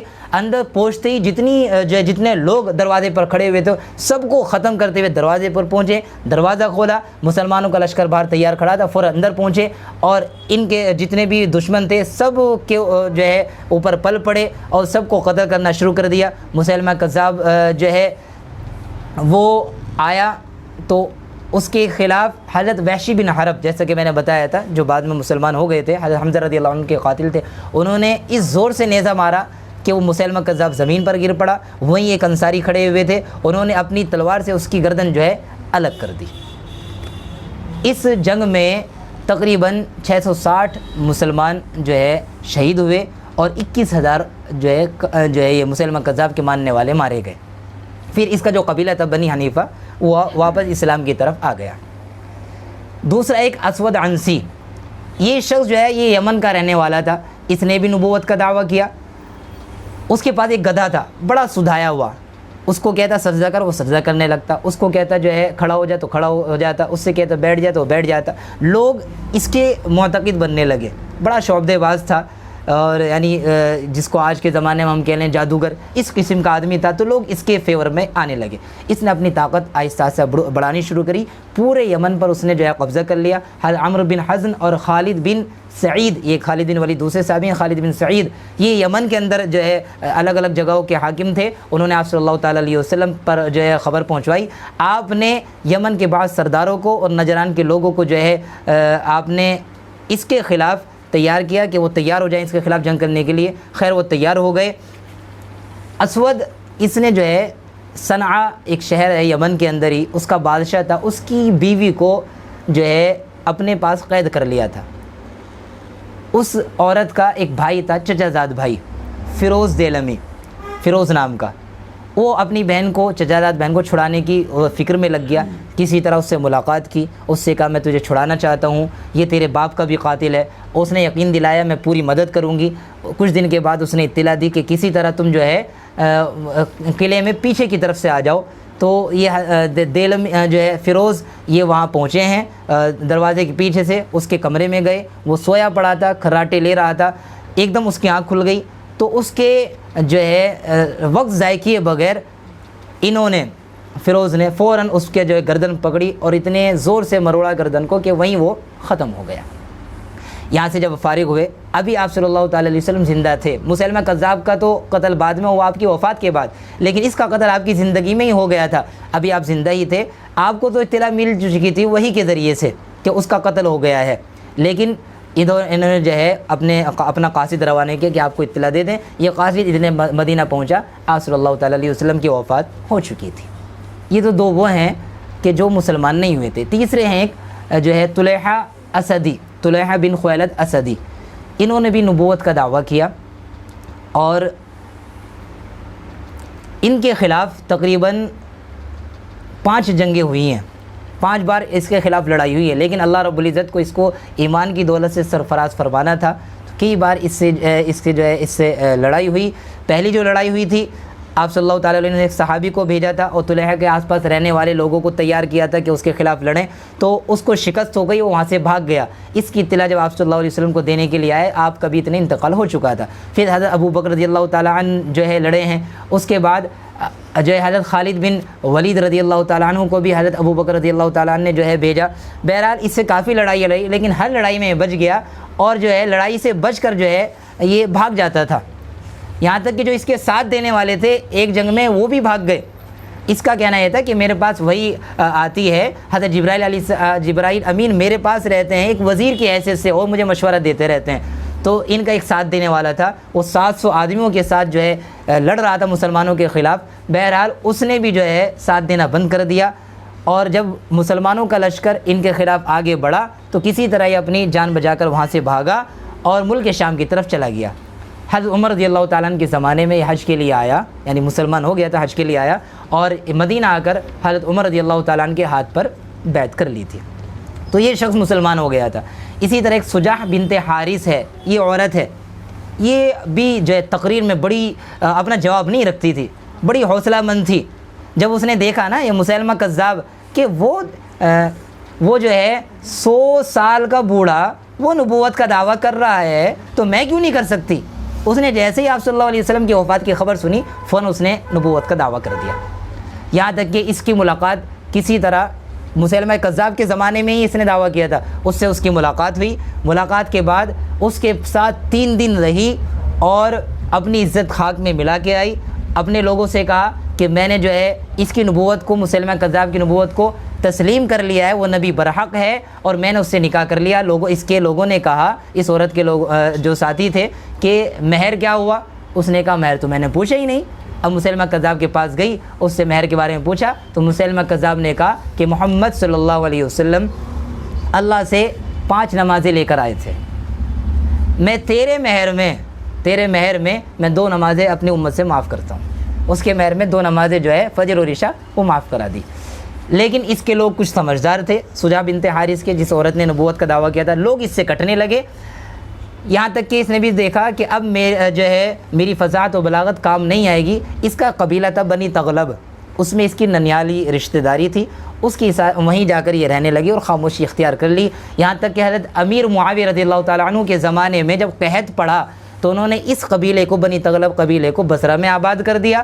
وہاں آباد ہونے کے بعد جب یہ وہاں گئی تو اس نے جو ہے صدق دل سے اسلام قبول کر لیا، پوری کی پوری قوم کے ساتھ۔ حضرت سمرہ بن جندب رضی اللہ تعالیٰ عنہ صحابی ہے، انہوں نے اس کی نماز جنازہ پڑھائی تھی۔ یہ 4 میں نے آپ حضرات کے سامنے پیش کیے ہیں کہ ان میں سے 2 تو اسی حال میں مر گئے تھے، ارتداد کی حالت میں ہی، اور 2 نے جو ہے اسلام واپس قبول کر لیا تھا۔ اس کے بعد بھی بہت سارے لوگ آئے ہیں جنہوں نے نبوت کا دعویٰ کیا ہے۔ اچھا، میں ایک بات آپ حضرات کے سامنے عرض کر دوں، کچھ وہ بھی ہوتے ہیں جو صرف اپنا نام جو ہے کہ میرا نام ہو جائے، وہ کچھ اس قسم کے دعوے کر دیتے ہیں۔ ایک آدمی تھا، اس نے اس کو کوئی جانتا نہیں تھا، اس نے سوچا کوئی ایسا دعویٰ کرنا چاہیے کہ لوگ مجھے جان جائیں۔ اس نے کہا کتا حلال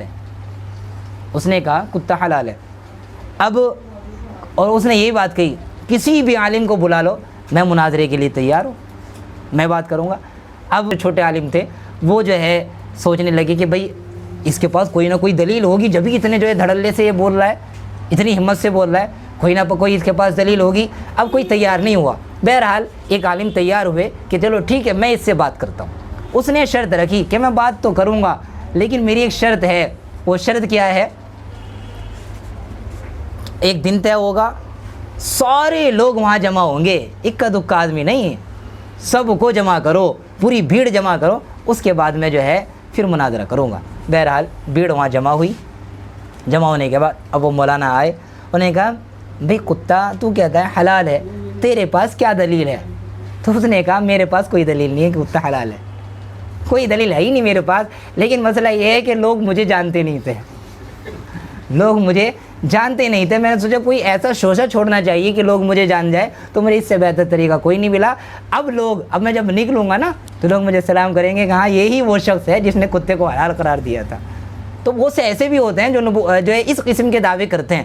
تو ان کے علاوہ بھی بہت سارے لوگوں نے دعویٰ کیا. ایک شخص نے اس کا نام اپنا نام لا رکھ لیا, لا, اور حدیث میں جو ہے نا لا نبی بعدی, تو کہتا ہے یہاں پر زبر نہیں ہے, لا نبی یہاں پر زبر نہیں, وہ کہتا ہے لا نبی بعدی ہے یہ لفظ, اس پہ جو حرکت ہے وہ ہے لا نبی بعدی. اس کا مطلب یہ ہے کہ آپ صلی اللہ علیہ وسلم فرماتے ہیں میرے بعد ایک نبی ہوگا, اس کا نام لا ہوگا, تو میرا نام لا ہے, وہ نبی میں ہی ہوں. اسی طرح ایک عورت نے دعویٰ کیا اور اس نے کہا کہ بھئی جب اس سے پوچھا گیا تو کیسے جو ہے دعویٰ کر سکتی ہے, اللہ کے نبی تو فرماتے میرے بعد کوئی نبی نہیں ہوگا. اس عورت نے کہا اللہ کے نبی نے مردوں کی نبوت کو منع کیا ہے, عورتوں کی نبوت کو تھوڑی منع کیا ہے. تو اس قسم کے بہت سارے نبی ہوئے جنہوں نے نبوت کا دعویٰ کیا. آخر میں جو ہے اسی طرح چلتے چلتے بہائی تحریک, بہائی فتنہ, یہ فتنہ جو ہے بہت خطرناک فتنہ ہے, بہائی فتنہ. اچھا, یہ جو بہائی فتنہ ہے نا, ہم اس کو مذہب نہیں کہتے, مذہب کہنا بھی نہیں چاہیے, یہ کوئی فتنہ ہے. مذہب تو ایک بہت اچھا لفظ ہے, ان کے لیے مذہب کا لفظ ہی نہیں بولنا چاہیے. بہائی مذہب ان کو کہیں یا تو بہائیت کہہ دیں یا جو ہے بہائی تحریک کہہ دیں, بہائی فتنہ کہہ دیں. اس میں 3 شخص گزرے ہیں, پہلے اس کو بابیت کہا جاتا تھا پھر بہائیت. ان میں 3 شخص گزرے ہیں جو بڑے اہم ہیں. اس میں ایک ہے علی محمد باب, اس کے ماننے والوں کو جو ہے بابی کہا جاتا تھا, اسی فرقے کو بابیت کہا گیا. اس کے بعد ہے بہا اللہ ایرانی, اور تیسرا شخص ہے عبد البہا عباس آفندی.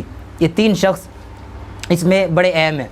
ایک چوتھا شخص بھی ہے مرزا یحییٰ, اس کو جو ہے پہلے شخص نے یعنی علی محمد باب نے اس کو صبح ازل کا لقب اس کو دیا تھا, اور اپنے بعد اسی کو جانشین بنا دیا تھا, اور لوگ اس کی جانشین پر راضی بھی ہو گئے تھے.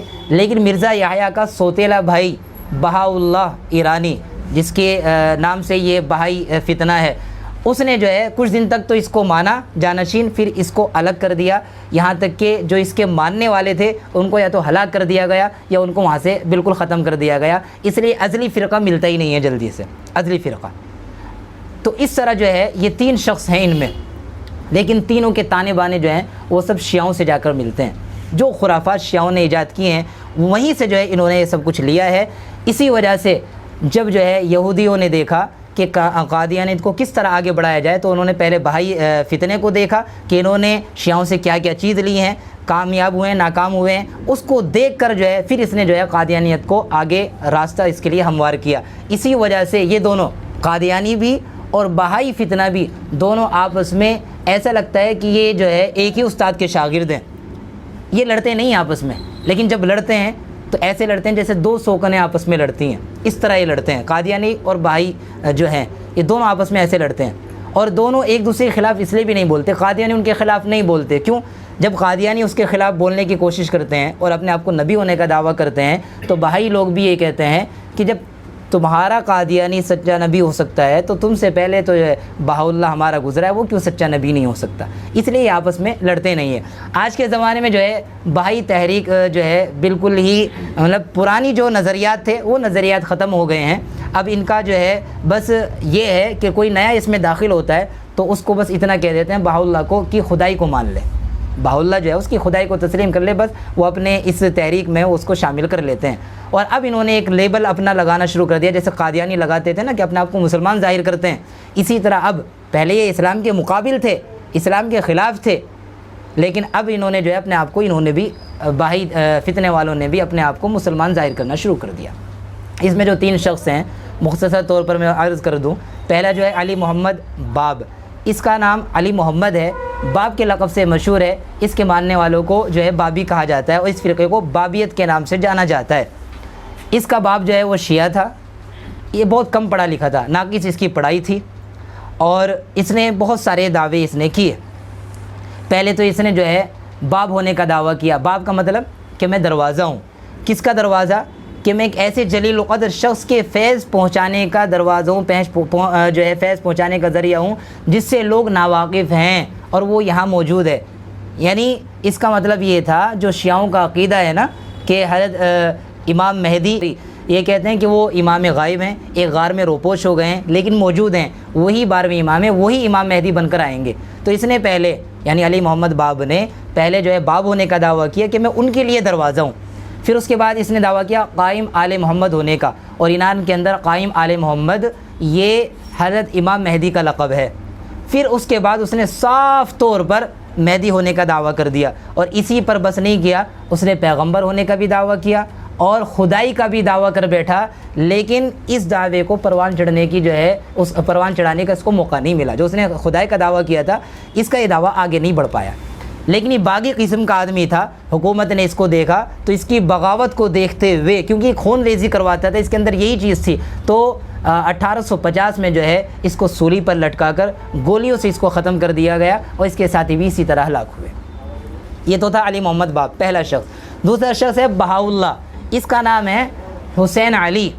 یہ جو ہے نور ایک گاؤں تھا تہران کے قریب، اس گاؤں میں یہ پیدا ہوا تھا، اسی لیے اس کو حسین علی نوری کہتے ہیں۔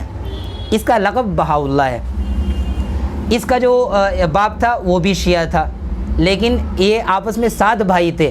4 کا تو تذکرہ نہیں ملتا ہے، لیکن 3 کا تذکرہ ملتا ہے جو الگ الگ ماں سے پیدا ہوئے تھے۔ ایک خود یہی تھا بہاؤاللہ ایرانی، ایک تھا مرزا موسیٰ جس کا لقب بھائیوں نے جو ہے وہ کلیم رکھ رکھا ہے، اور ایک جو تھا وہ مرزا یحییٰ تھا، جیسے میں نے بتایا کہ اس کا جو ہے جس کو علی محمد باب نے صبح ازل کا لقب دیا تھا، اور اس کی جانشینی کو بھی اس نے مانا تھا۔ لیکن یہ جو ہے بہاؤاللہ یہ اس سے 13 سال بڑا تھا اپنے سوتیلے بھائی سے، اس لیے اپنے بھائی کی جانشینی کو شروع میں تو مان لیا، لیکن پھر اس کے بعد اس نے اس کو نہیں مانا۔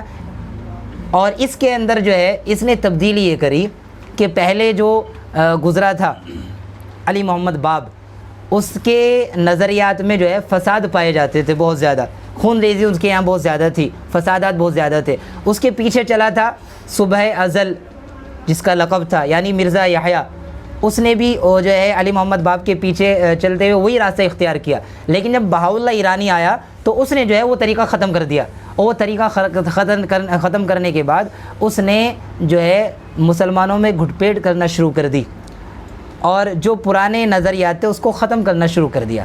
لیکن یہ بھی جو ہے اسی قسم کا آدمی تھا، اس نے بھی کئی سارے جو ہے دعوے کیے۔ سب سے پہلے اس نے جو ہے عیسیٰ مسیح ہونے کا دعویٰ کیا، پیغمبری کا دعویٰ کیا، مسیح جو ہے یحییٰ ہونے کا دعویٰ کیا، اور جو ہے صاحب شریعت ہونے کا دعویٰ کیا، اور یہاں تک کہنا ہے ان کا کہ آپ صلی اللہ علیہ وسلم نے اس کی پیشین گوئی فرمائی ہے، اس کی نبوت کی۔ اسی طرح حضرت موسیٰ اور حضرت عیسیٰ علیہ السلام نے بھی اس کی نبوت کی پیشین گوئی فرمائی ہے، اور ان کے یہاں قرآن کریم کی تلاوت نہیں ہوتی، ان کے یہاں ان کی کتاب اقدس اس کی جو ہے تلاوت ہوتی ہے۔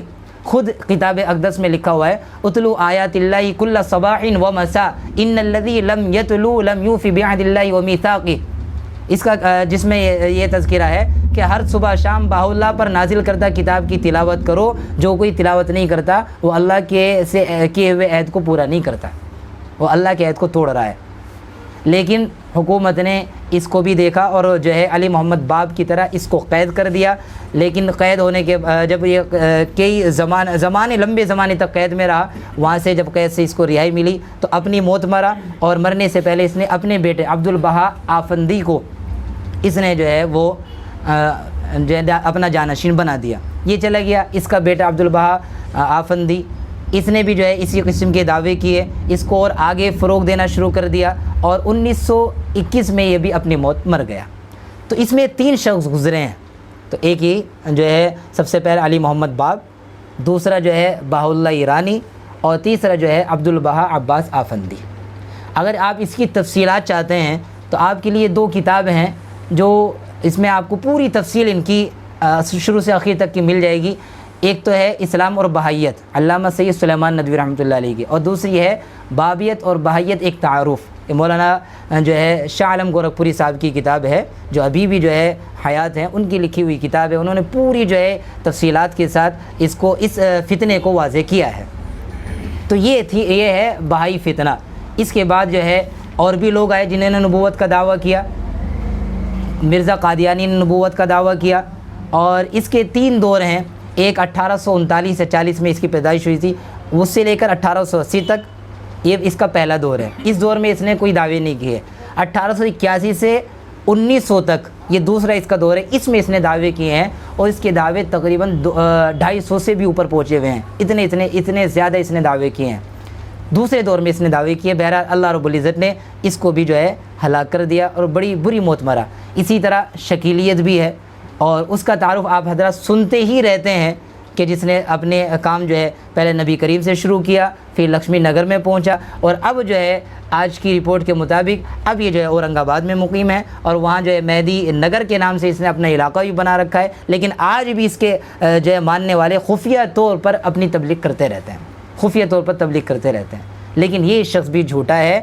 اور یہ اللہ کے نبی صلی اللہ تعالیٰ علیہ وسلم نے جو بات بیان فرمائی تھی کہ 30 جھوٹے پیدا ہوں گے, تو اللہ کے نبی نے پہلے فرمایا 30 جھوٹے پیدا ہوں گے, پھر کہا کہ ہر کوئی ان میں سے دعویٰ کرے گا کہ میں نبی ہوں.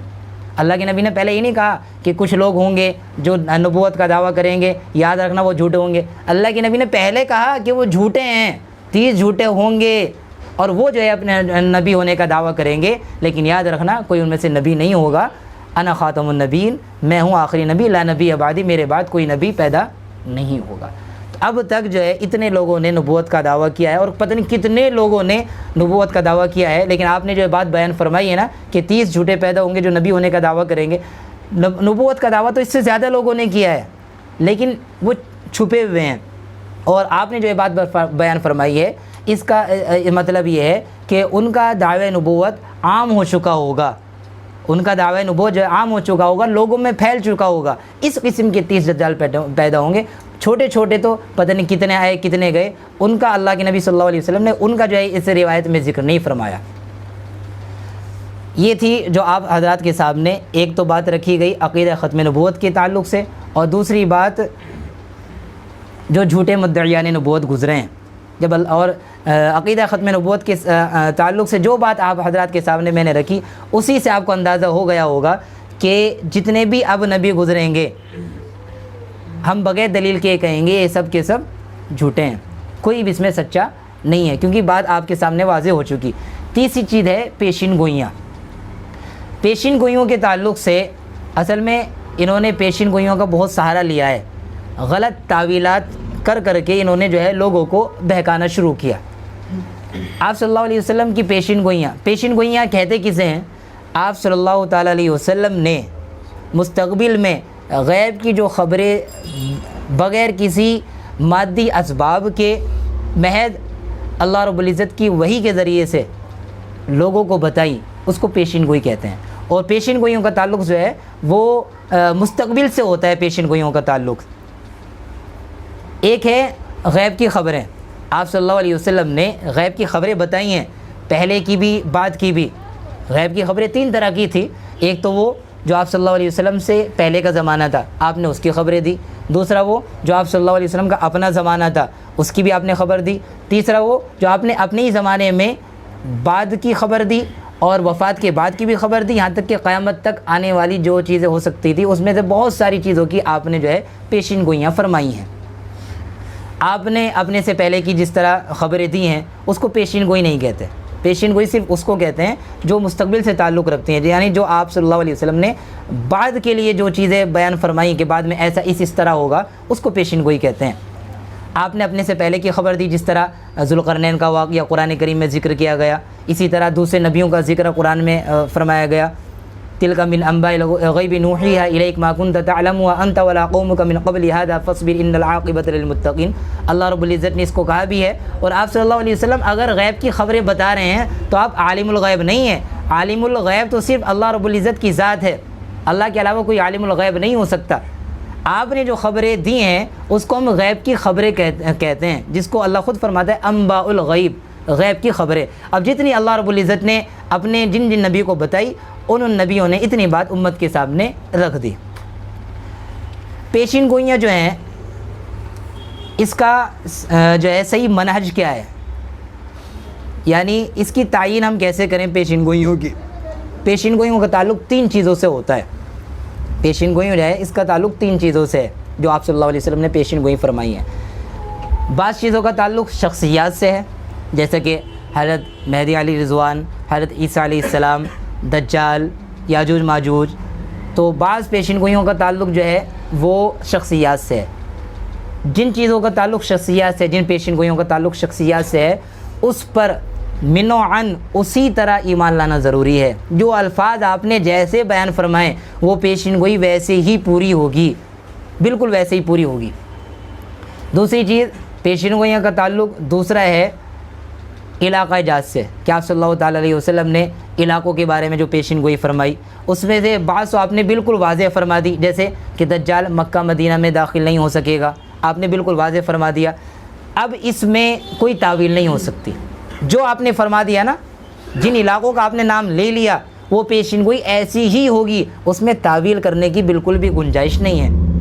ہاں بعض پیشین گوئیوں کا آپ نے جو ہے پیشین گوئی فرمائی، علاقوں کے نام لیے لیکن مبہم طور پر لیے، کہ جس طرح کہ مشرق سے جو ہے ایک لشکر آئے گا، اب مشرق کے کس علاقے سے آئے گا یہ مبہم ہے، چھپا ہوا ہے، بس یہ جبھی ظاہر ہوگا جب وہ ساری علامات پائی جائیں گی، جو لشکر جس لشکر کی آپ صلی اللہ علیہ وسلم نے علامات بتائی ہیں وہ اس لشکر میں پائی جائیں گی، تو مشرق کے جس علاقے سے جو ہے وہ آئے گا، اس وقت اس کو مان لیا جائے گا کہ آپ صلی اللہ علیہ وسلم کی پیشین گوئی مشرق کے اس علاقے سے تھی۔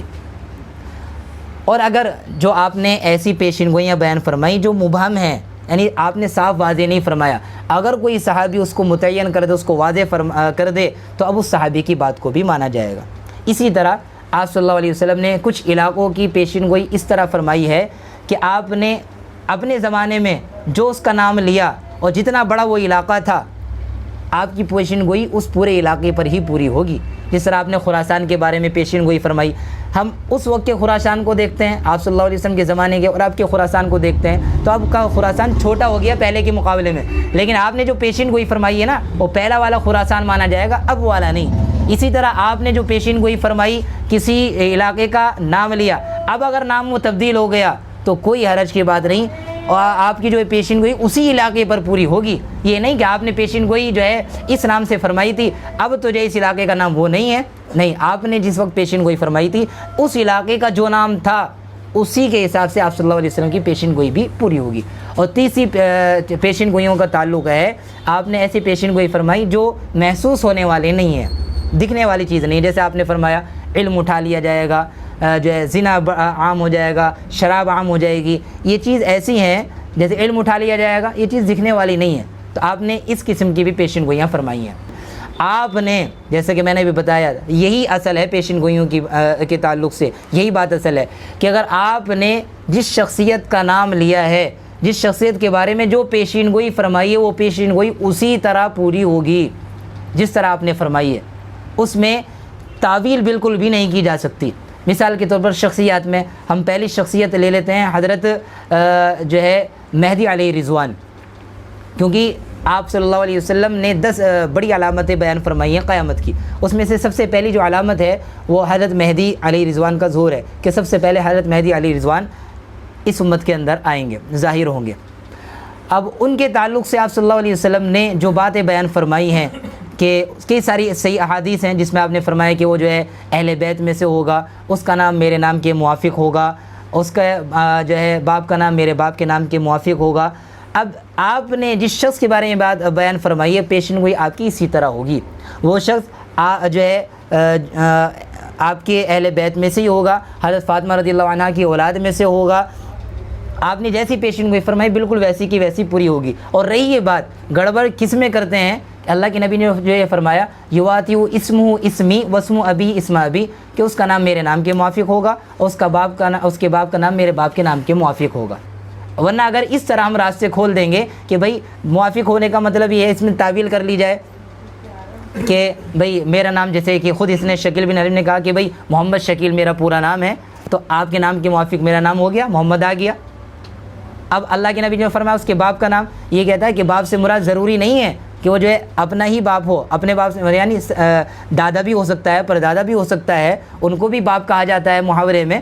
اور حضرت ابراہیم علیہ السلام کو حنیف کہا گیا ہے، حضرت ابراہیم علیہ السلام کو حنیف کہا گیا ہے، تو آپ صلی اللہ علیہ وسلم کی جو نسل ہے حضرت ابراہیم علیہ السلام سے ملتی ہے، تو آپ صلی اللہ علیہ وسلم کے گویا کے باپ آپ نے خود ان کو باپ فرمایا حضرت ابراہیم علیہ السلام کو، تو یہ کہتا ہے کہ آپ صلی اللہ علیہ وسلم کے باپ کا نام دیکھو حنیف ہے، حنیف لقب ان کو ملا ہوا ہے، تو اب دیکھو میرا نام بالکل اس حدیث کے مطابق ہو گیا، میرا نام محمد شکیل ہے، آپ کے نام کے موافق ہو گیا۔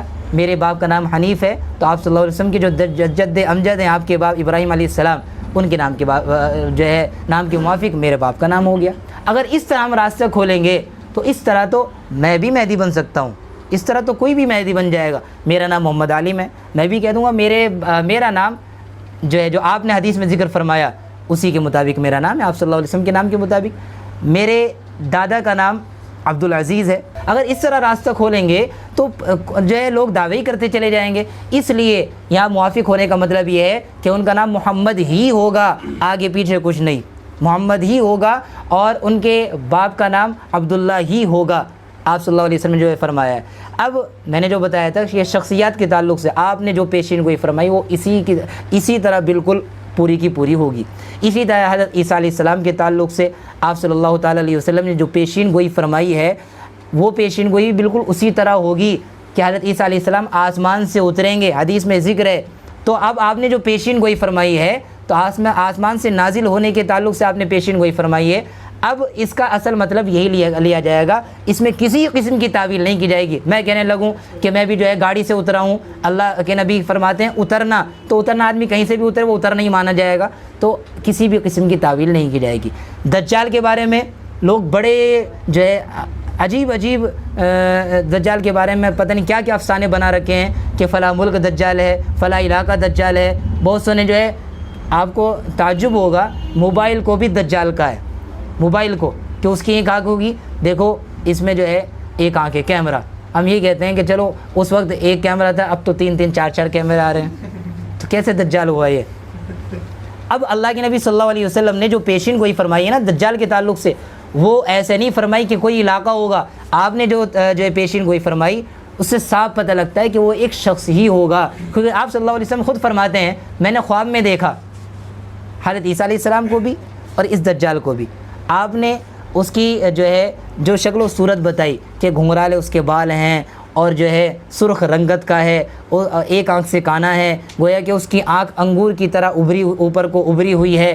پھر آپ نے فرمایا عبد العزیٰ جو ہیں جو زمانے جاہلیت میں فوت ہو گئے تھے کہ اس جیسے ہے، وہ دجال جو ہے وہ اس جیسا ہے۔ تو آپ نے تو خود واضح فرما دیا کہ وہ ایک شخص ہی ہوگا، وہ کوئی علاقہ نہیں ہوگا۔ اب اس میں کسی قسم کی کوئی تعویل نہیں کی جائے گی، کسی بھی قسم کی کوئی تعویل نہیں کی جائے گی۔ آپ کتنی احادیث دیکھ لیں، آپ ایک لمبی حدیث جو حضرت تمیم رضی اللہ تعالیٰ عنہ کی ہے کہ جس میں ان کی ملاقات دجال سے ہوئی تھی، تو ایک شخص تھا، وہ کوئی علاقہ نہیں تھا، اور خود انہوں نے جو ہے یہ آپ صلی اللہ علیہ وسلم کو یہ بات بتائی، اور آپ نے ممبر پر چڑھ کر جو ہے صحابہ کو یہ بات بیان فرمائی۔ وہ پورا کا واقعہ صحابہ کے سامنے آپ صلی اللہ علیہ وسلم نے ذکر فرمایا کہ حضرت تمیم کی جو ہے اس طرح دجال سے ملاقات ہوئی ہے، اس میں کچھ اور علامتیں بھی تھی دجال کے آنے کی۔ تو آپ نے جو پیشین گوئی فرمائی اس سے صاف پتہ لگتا ہے وہ ایک شخص ہوگا، علاقہ نہیں ہوگا، وہ ایک شخص ہوگا۔ تو شخصیات کے تعلق سے آپ نے جو پیشین گوئی فرمائی بالکل اسی طرح پوری ہو کر رہیں گی۔ اسی طرح یاجوج ماجوج کے تعلق سے جو آپ نے پیشین گوئی فرمائی ہے نا وہ بھی اسی طرح ہوں گی بالکل پوری کی پوری۔